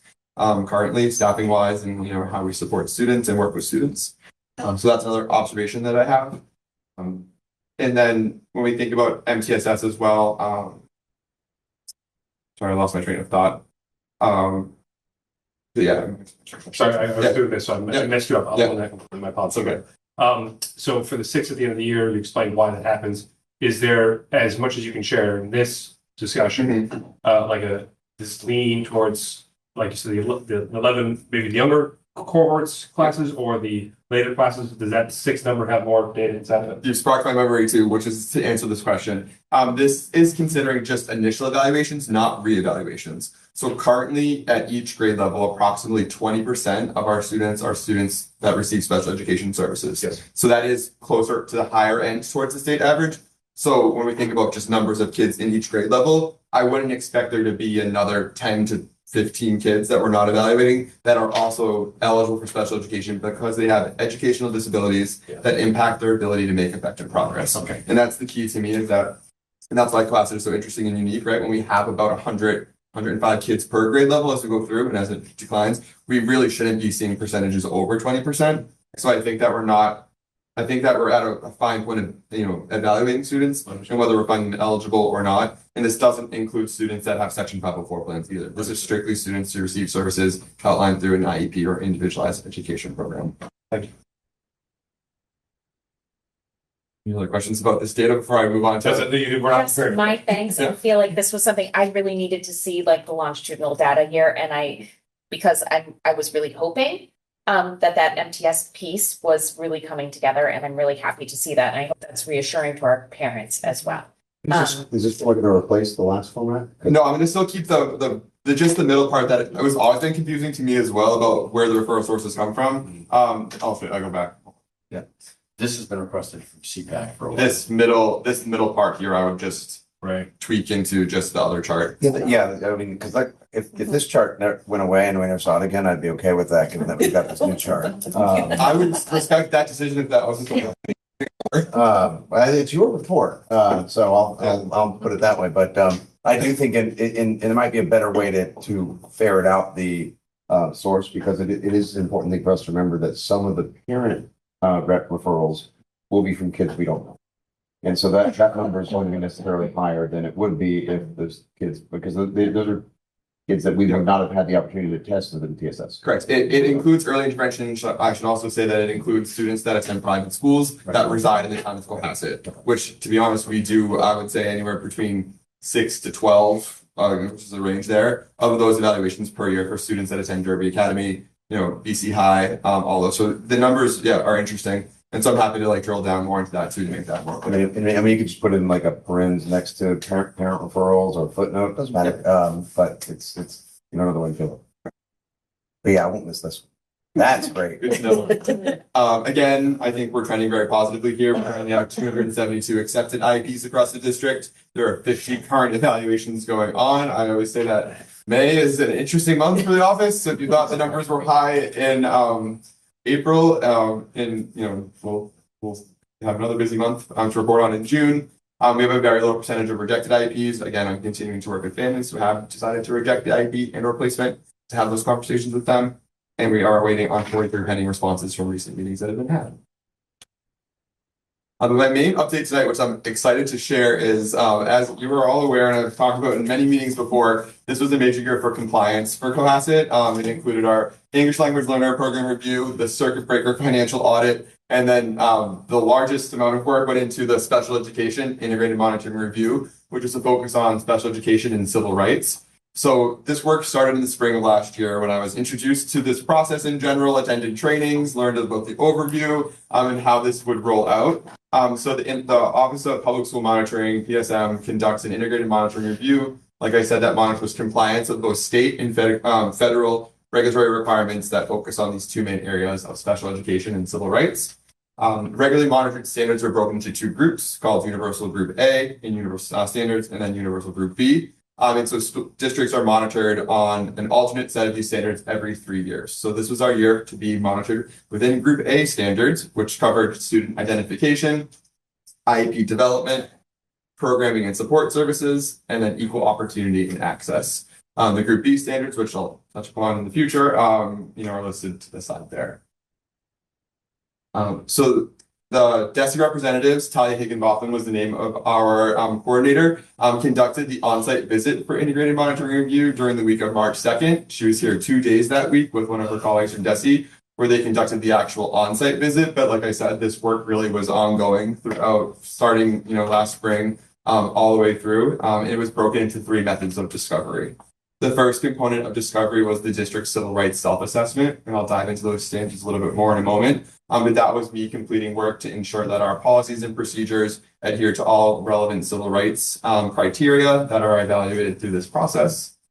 The second phase, which again started this summer and was ongoing and was a lot of back and forth and uploading things to a web-based portal for DESE, was the discovery phase. So this looked at information that I uploaded related to our policies and procedures pertaining to our special education manual, our process, and then evidence of practices that are put into place.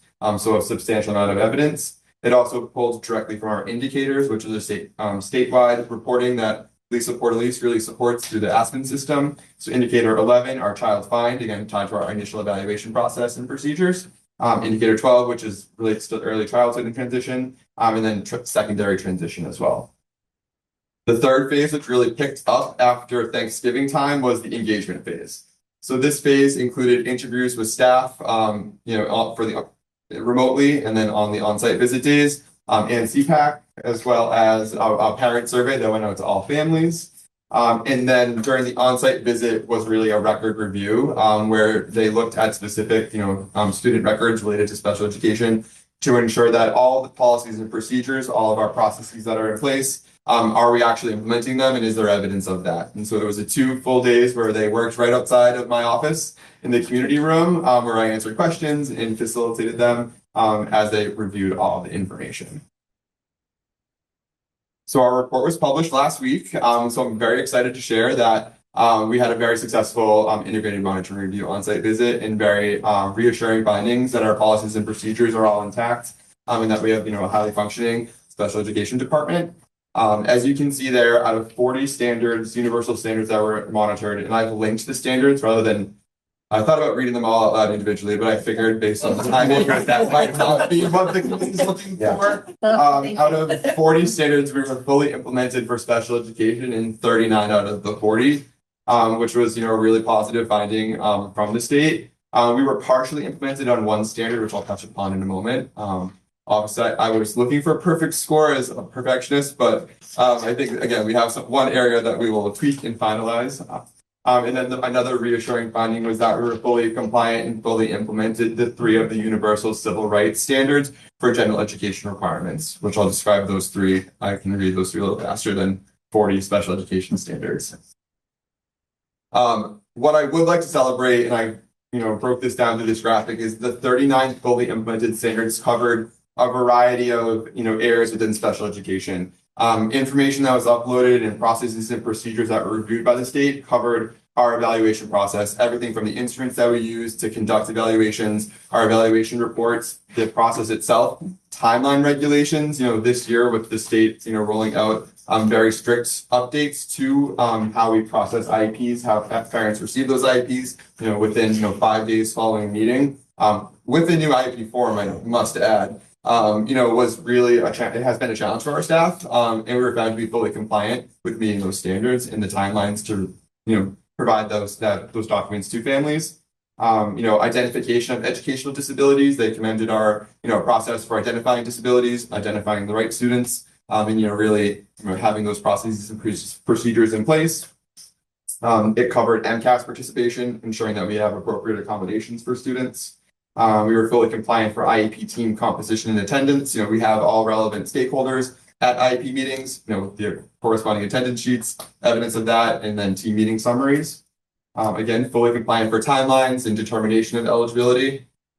Special education progress reporting was covered within one of these standards, how we report to parents on progress that students make, how we document that progress, and how we write about that progress using multiple data sources. IEP development, with the new IEP format, there's been a lot of professional development done over the past 2 years to ensure that we were, writing high quality documents that are clear for families, that are user friendly for our general education and related service providers. So that again was the piece that was covered through these findings. Child find and our ability to identify students in a timely manner was covered within one of the standards.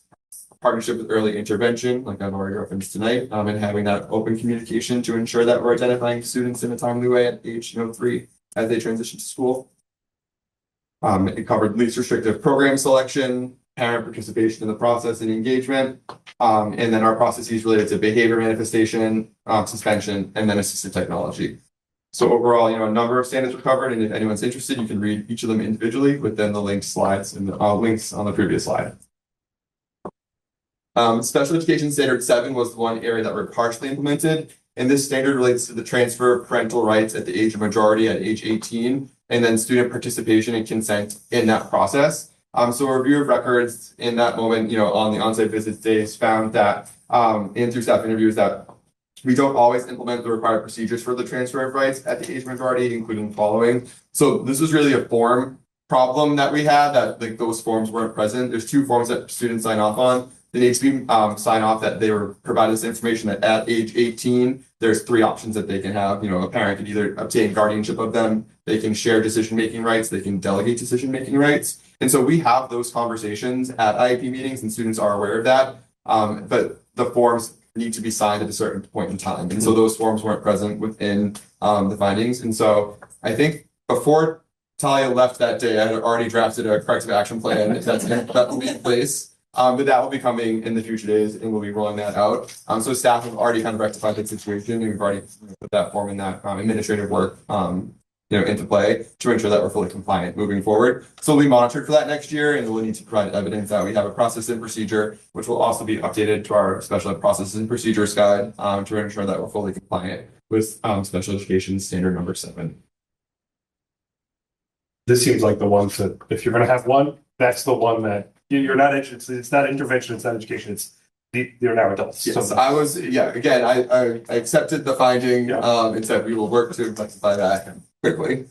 For the civil rights criteria, there were 3 main ones. The first was availability of information and academic counseling on general curricular and career determination.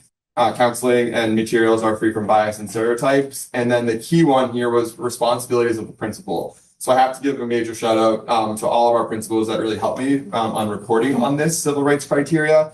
Because it covers a number of areas, as you can see here. It covers instructional supports that are available to students.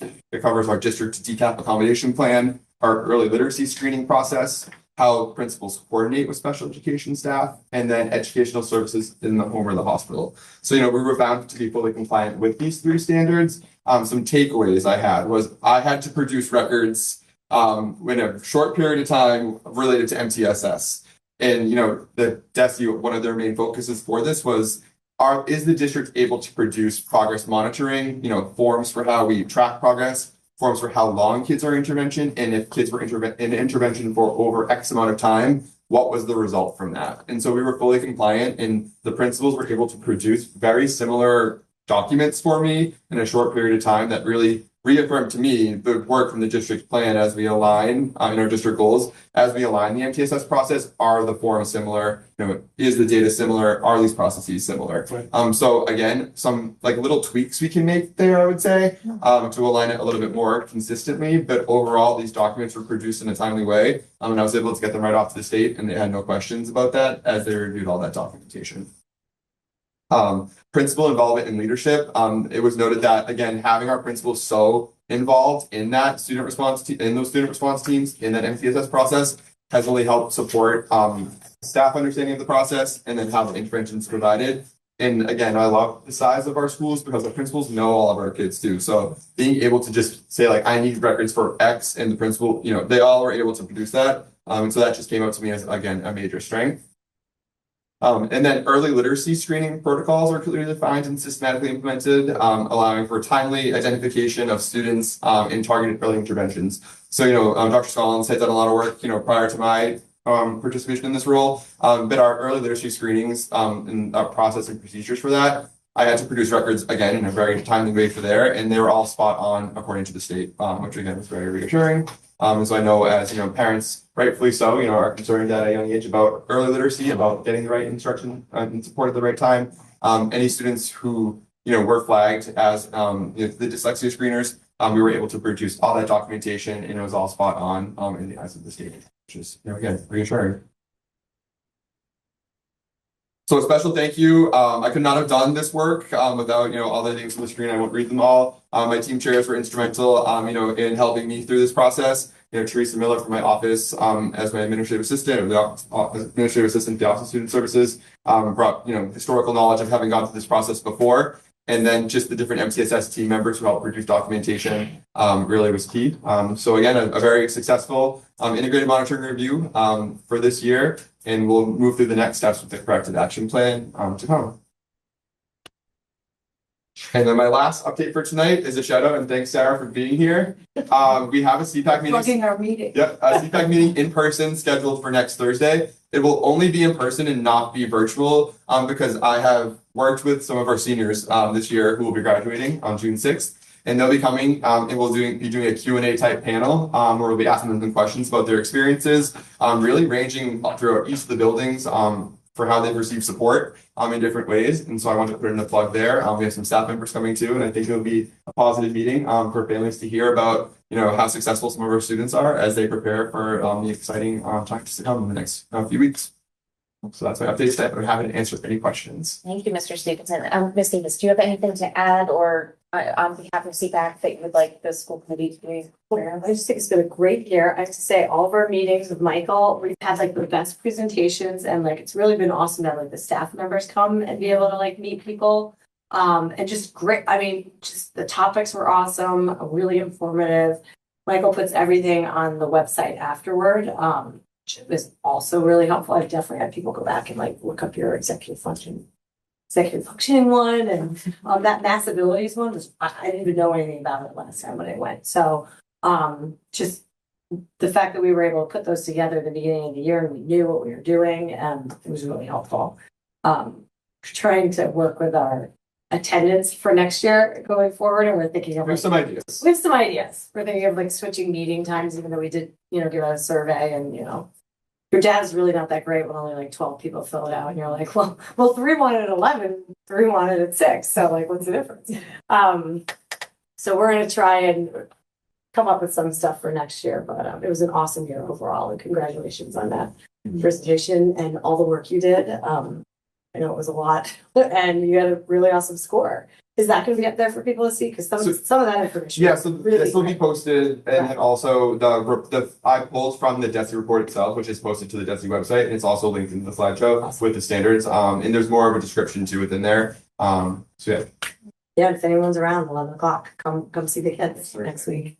Thank you, and thank you for your work within CPAC. It's such a valuable resource to families as they're wondering if their child is eligible for special education, or their child has been recently found eligible, or that you're just in the middle of that process. I think the camaraderie and the advice there is huge. So thank you to you and all of the other leaders of that group. Are there questions from the committee for Mr. Stapleton on his presentation? Can I just say one thing before? Yeah, of course.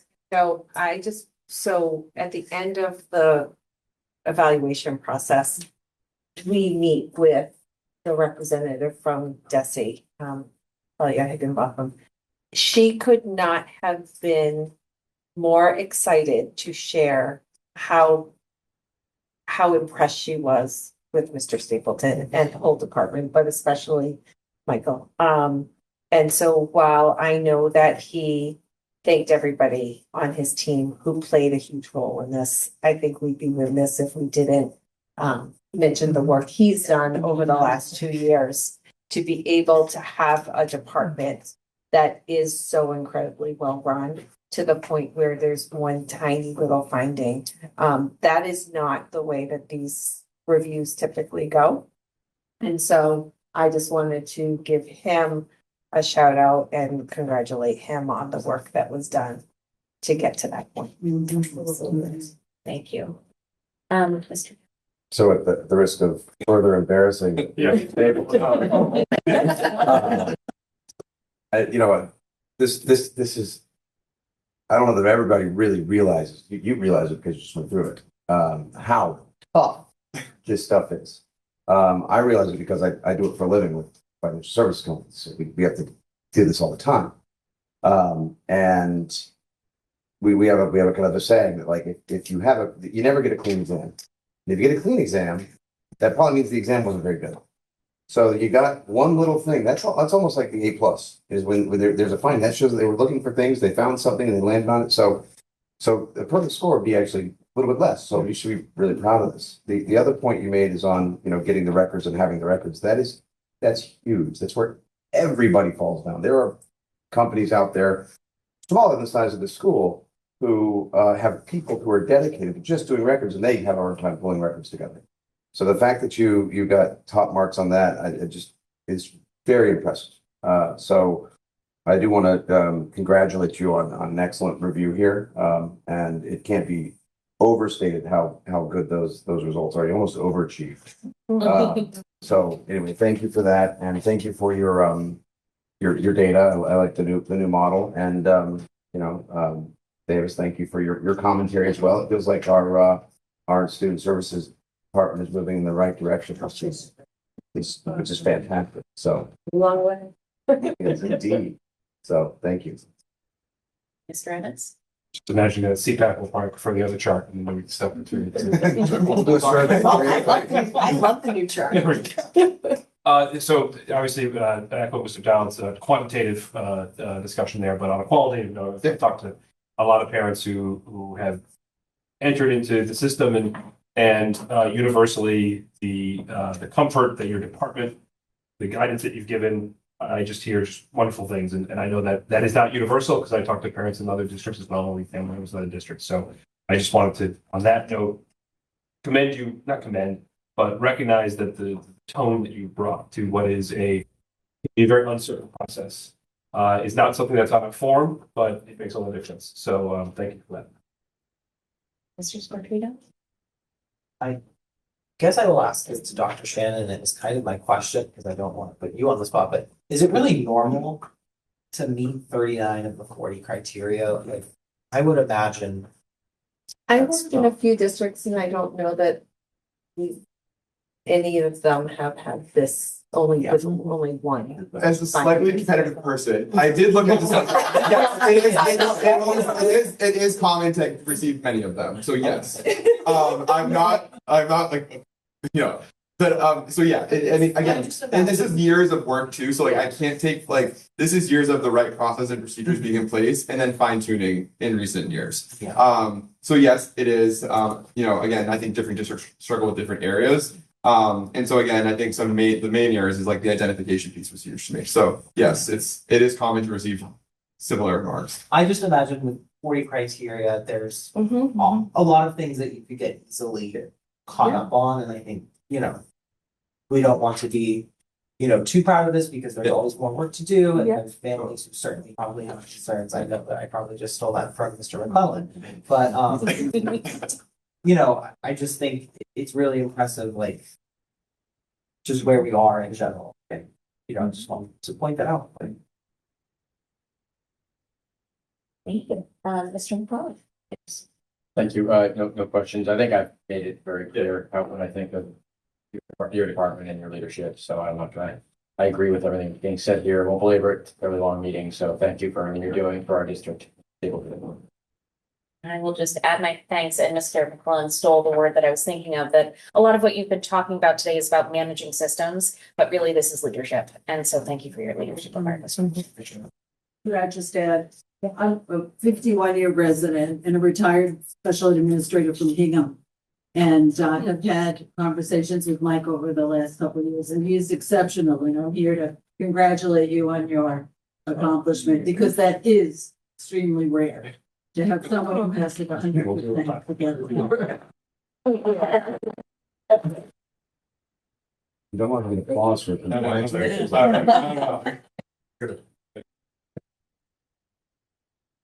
So we'll move into budget resources. So, I am here to ask for you to accept a gift and donation from our PSO. The PSO supported our Mosaic event with $1,000. And so I would ask that you make a motion to vote to accept their donation. And we are very grateful to the PSO for all of their ongoing support, but especially of this night, which is one of my favorite nights of the year. Motion to accept the donation with great thanks from the school committee. Do we have a second? Second. Thank you. We'll do a roll call vote. Mr. Dial, Aye. Mr. Evans, Aye. Mr. Squatrito, Aye. Mr. McClellan has stepped out. I also, Jen Lesky, voting aye with thanks again to the PSO for all of their support throughout the school year for amazing events, especially Mosaic. And so that passes for the 4 votes. So please accept that, accept it, cash it, do all the things. We will do all of those things and send a nice thank you note as well. Yes, thank you. Is that the full? That is the process? full report for budget. Yes. So we are actually moving into a vote regarding school choice. So we had our hearing earlier today. Thank you, Mr. Guy. We'll fill some airtime. And we did receive we did not have any public comment at that time. We did have some questions from the committee regarding school choice that Dr. Shannon very thoughtfully answered for us so that we do feel fully informed on this issue. And as soon as we have all of our members back in their seats, we will take them. I could make a very long motion if you like. Yeah, we like the stretch of motion, Mr. Evans, that would be. The very close. After our hearing today and hearing of all the reasons that, school choice was not necessarily the best fit for our district, I would make a motion that for this year, we do not move forward with school choice. We Thanks, have a point of order. Is there any specific wording for the motion? Because I'll second that. I just want to make sure. No? Okay. By second. Thank you. Mr. Dial, Aye. Mr. Evans. All right. Mr. Squatrito, Aye. Mr. McClellan. Aye. Jen Lesky. So we will not be a school choice district for the following school year. Thank you. Okay. Today is May 6th. Our town elections are this weekend, which does mean that this is the last meeting that Mr. Jay Squatrito will be in service and sitting at the table with us. So we would like to just take a quick moment, Jake, to recognize you. So, Jake, when this committee voted to add you to fill a vacant seat, we were excited to add the element of a closer to student voice to our discussions as a committee. What we didn't know, and very quickly learned, is that you are analytical, fair-minded, an independent thinker, and always doing the necessary research and learning to speak from a perspective of listening also seems to come naturally to you, and your way of hearing your constituents is open-minded without prejudice. You have attended every single meeting since your appointment, even amidst your senior year at Northeastern. Jake, you have made us a better committee, and you have served the people of Cohasset and the district exceptionally well. You are a model civic volunteer, and we hope that you continue to find ways to bring your voice and your talents to the communities to which you belong. Congratulations on graduation, and we wish you all the best. Thank you for your service.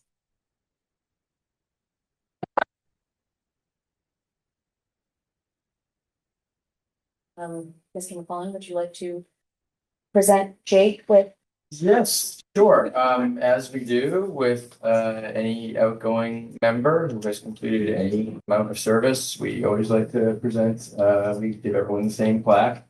And Different names. Your plaque with that. New plaque every time. Yeah. Some different names on each plaque, Not like Stanley. not the same exact The plaque. same style plaque, it's the Style same plaque. award, basically, to Yeah. commemorate everyone's service. Yes, no, I'm not giving him one that says Paul Kearney. Yes, I know. Make So sure. your plaque reads, sent to Jake Squatrito in recognition of his distinguished service to the Cohasset community. As a recent graduate of the Cohasset Public Schools, you ensured student voice and perspective was well represented in committee deliberation and action, and you served as a shining example of the well-rounded citizen our school district strives to develop. School committee member 2025 to 2026.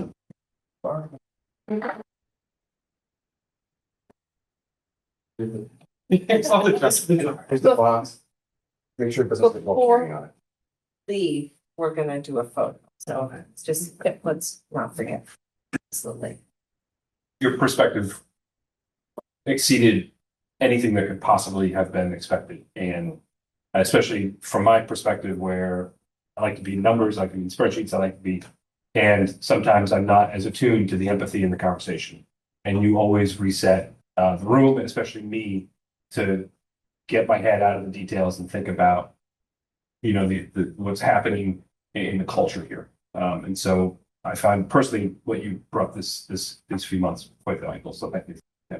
Since we're all lauding people this meeting, at least the back half.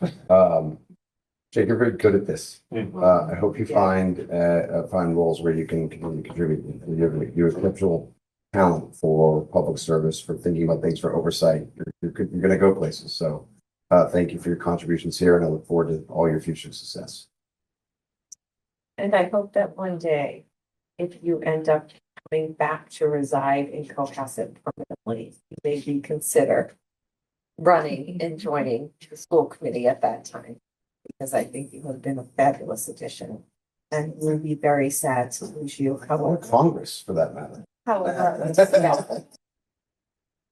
I wish you so much luck in your new career and in this next phase of adulthood. No, I've been really grateful for this. As I was like walking back from class and saw on Facebook there was a vacancy, like big part of the reason that I put my name in is because I didn't really think anybody else would. And I kind of spent that like 2 weeks being like, do I really want to do this? Like being really conflicted about it.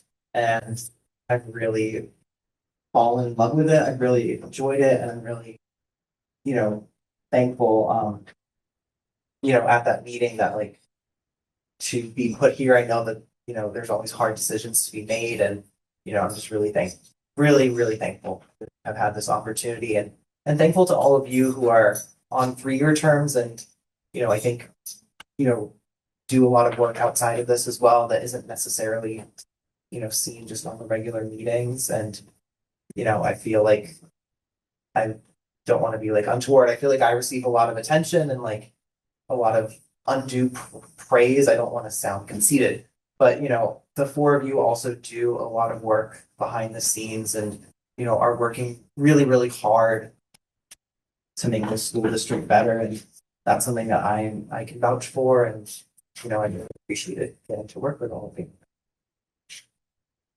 Yeah. We appreciate you for humility. So. All right, so we are moving along, and we have the superintendent's evaluation coming forward. So I'd like to give a little background on the process. So one of the duties of the school committee is to complete an annual evaluation of the superintendent. Each school committee member has the opportunity to individually complete the evaluation form developed by DESE. These responses are then synthesized by the chair into a final report that will be shared momentarily, in part. So while I will be presenting the evaluation, I want to thank all of you on the committee for your thoughtful and astute completion of your individual evaluations. I believe that what is being presented is a well-rounded view of the school committee's assessment of the superintendent's performance this year. And I think that that's an important note just for anyone who is watching or wondering how this process comes to be, that we are using a DESE form. It is standardized across educational institutions, public institutions, and that this is a compilation of the work of the committee. But before I commence with the presentation of the evaluation, I would like to take a moment to thank Dr. Shannon for her exceptional leadership during the 25-26 school year. While many may point to her work on the budget as her crowning achievement, and I agree, this year, Dr. Shannon also conducted 2 upper-level administrative searches, developed a PBL steering committee, ensured that educator goals were aligned with both the strategic plan and district goals, has engaged with a consultant to do a safety audit at no cost and in partnership with the Cohasset Police Department, held 2 parent evenings to discuss issues related to student success, achievement, and mental health and wellness, completed her doctorate degree concurrent with her duties as superintendent, reinstituted the professional learning committee to bring educator voice into professional development planning. And after several submissions, the middle high school building was accepted into the MSBA program for the renovation build program. You mentioned negotiate a contract as well? and negotiated a 4-year contract. I didn't include that because I knew we weren't quite done and I didn't want to jinx anything. But then if it's jinxed, it's now on you. And yes, the budget. Those are just the highlights. That's quite a year. Thank you, Dr. Shannon, for your hard work and dedication. Your deep commitment to your role and to the district is unparalleled. So I will share with you, Dr. Shannon and everyone here for the first time in full, but also for our public. What I will do is to give you our ratings, our sort of overall ratings for each category, and then read to you the summative description. So it's out of order, which makes me busy. All right. So for standard 1 in instructional leadership, you have earned an exemplary. For standard 2 in management and operations, the rating is also exemplary. For standard 3, family and community engagement, you also have earned an exemplary rating. For standard 4, professional culture, you have again received an exemplary rating. In summary, Dr. Shannon, Superintendent of Cohasset Public Schools, fulfilled her responsibilities in an exemplary fashion throughout the 2025-26 academic year. She is a high-performing superintendent and is extremely valuable to both the district and the town of Cohasset. Most notably, Dr. Shannon masterfully navigated the development of the fiscal year 27 budget with great finesse. In addition to communicating massive amounts of complex information in a clear and timely manner, Dr. Shannon has also been praised by stakeholders and those in town government for her collaboration, eye for detail, and transparency. While managing this Herculean project, Dr. Shannon continued to build upon the goals established in the district's strategic plan. It is clear that Dr. Shannon is working to attain excellence in all areas of the district. We are deeply appreciative of the professionalism, knowledge, and dedication that Dr. Shannon brings to her work. It is evident that she is committed to going above and beyond in the service of the district.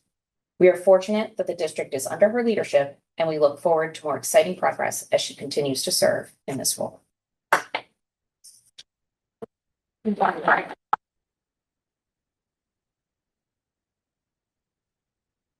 We are very proud of you. Thank you. And very grateful for all of you.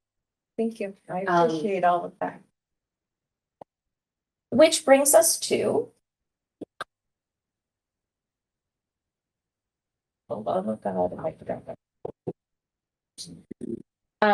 which brings us to the question of compensation. That in the superintendent's contract, there is a clause that allows for, at the discretion of the school committee, to award up to $10,000 to the superintendent for exemplary performance.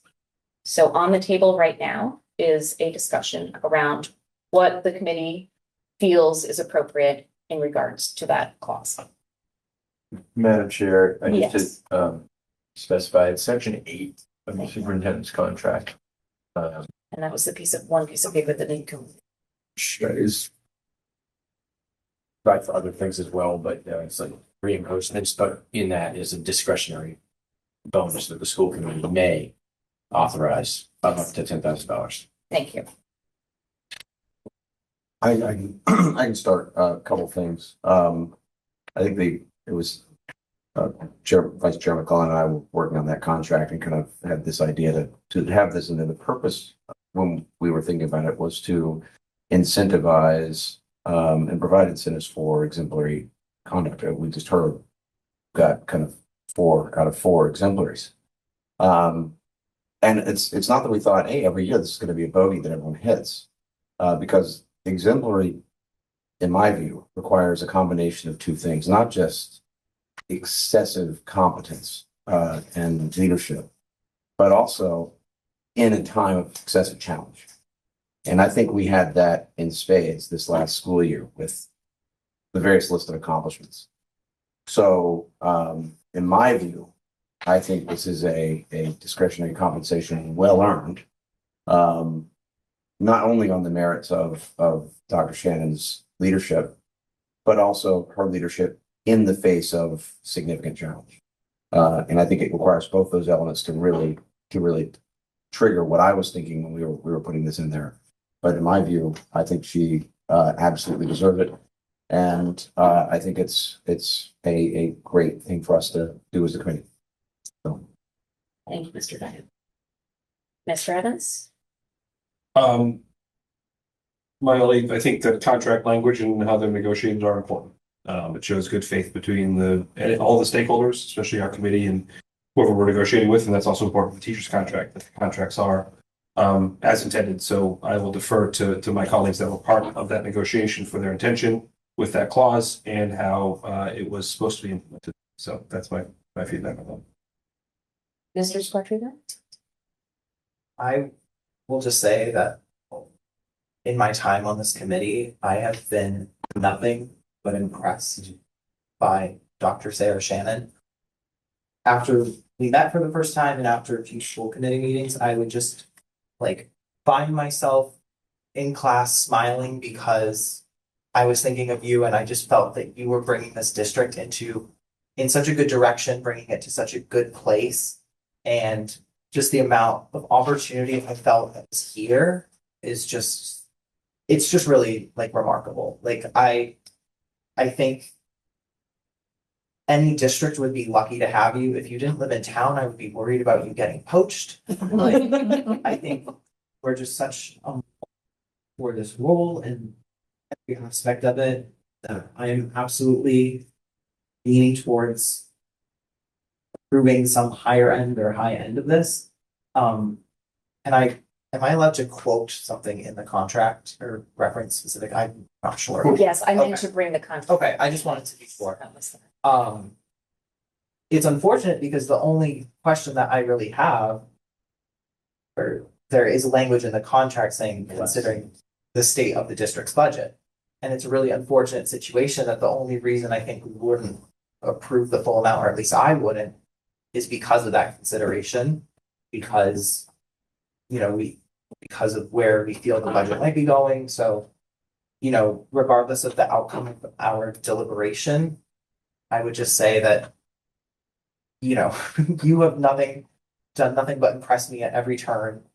And it's unfortunate that that's the sticking point here, but I think it is something that we do have to consider, and I would feel very strongly that if we could not necessarily come to a consensus, but, have a strong discussion about that, I think that would be important for the community as a whole, if that makes sense.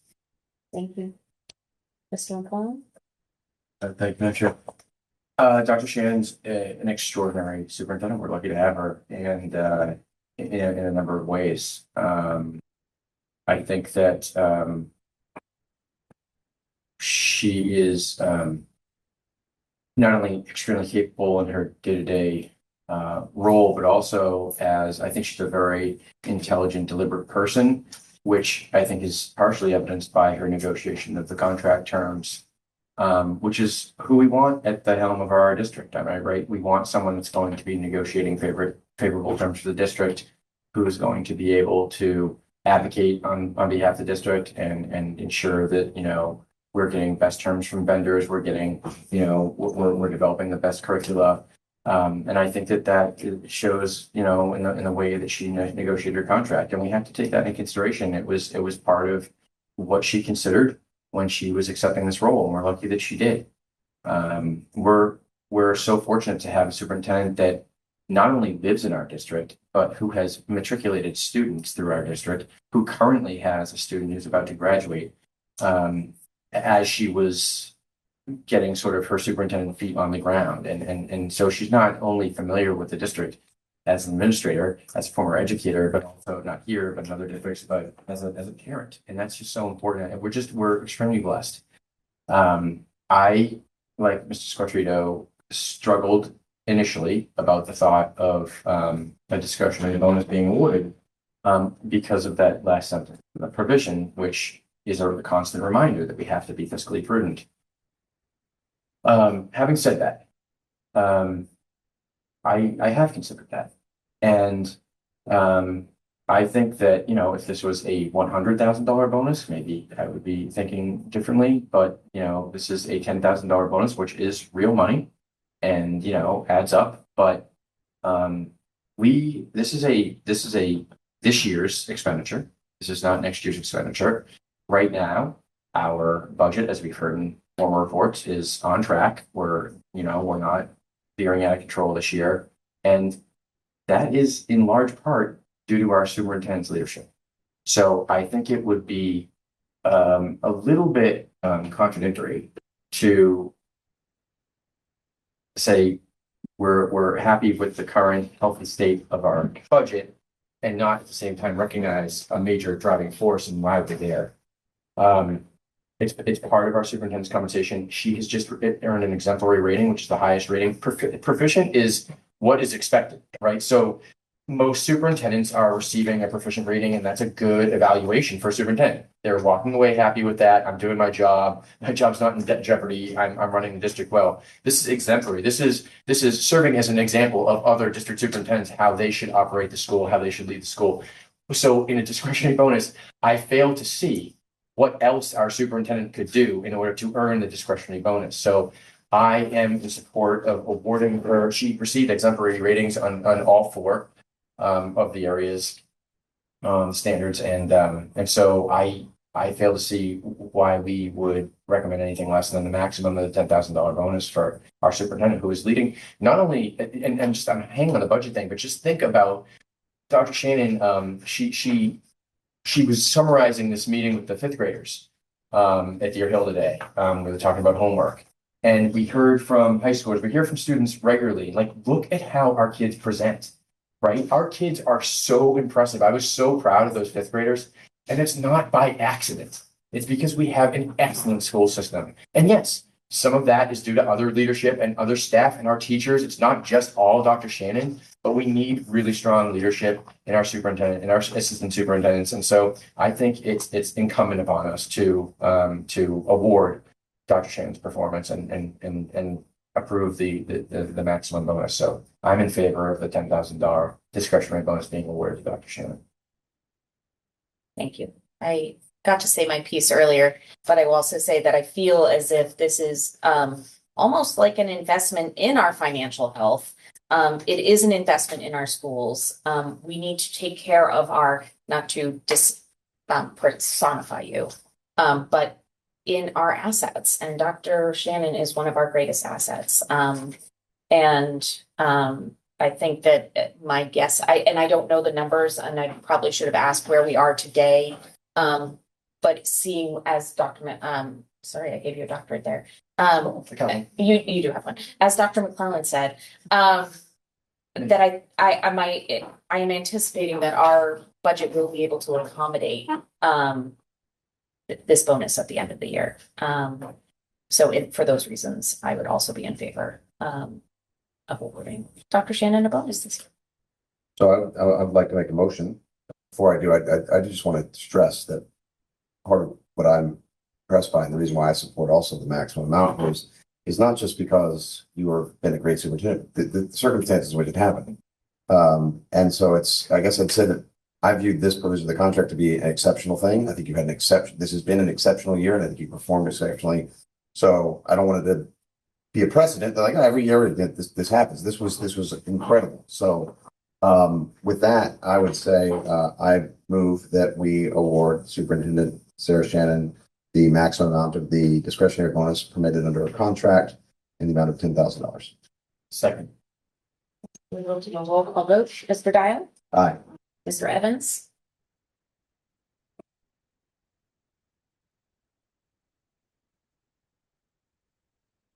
I'm thinking, That's fine.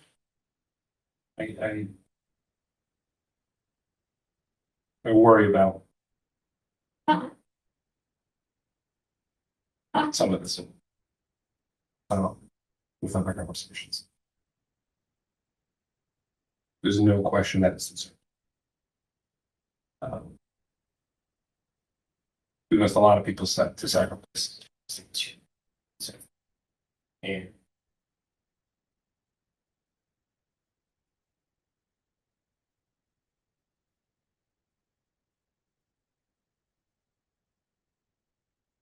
I don't know how to swear that. Mr. Evans, it's a difficult situation, so just vote how you feel. There's no feelings being, it is what it is, right? There's a difficult fiscal situation. We did have to reduce some positions, and this is a discretionary bonus. So just, just vote how you feel. You shouldn't, it is what it is. It's a difficult decision. But like I said, it's 10,000. It's not like it's replacing one of the positions. It's a manageable amount, but it's also, it's in a contract. It's in the contract. That's what I said in the beginning, which is, Right, I mean, exactly. and if the discussions that you both are reflecting are that this was an important part of bringing what is a phenomenal superintendent to the district, then I will honor that. And retaining strong assets. If that was the intention of the contract. That is absolutely. Then I will defer and vote aye as well. Mr. Swiffer? I will vote aye. This is Sarah's budget. We're in the results of the work we're in experiencing her success, so I'm very happy to vote aye. And I will defend it to anybody who wants to talk about it. Even though I will not be a school committee member, you can reach out and I will give a full throat defense of this. Mr. McFarland? Aye. Jen Leske, aye. Patience. Thank you, appreciate it.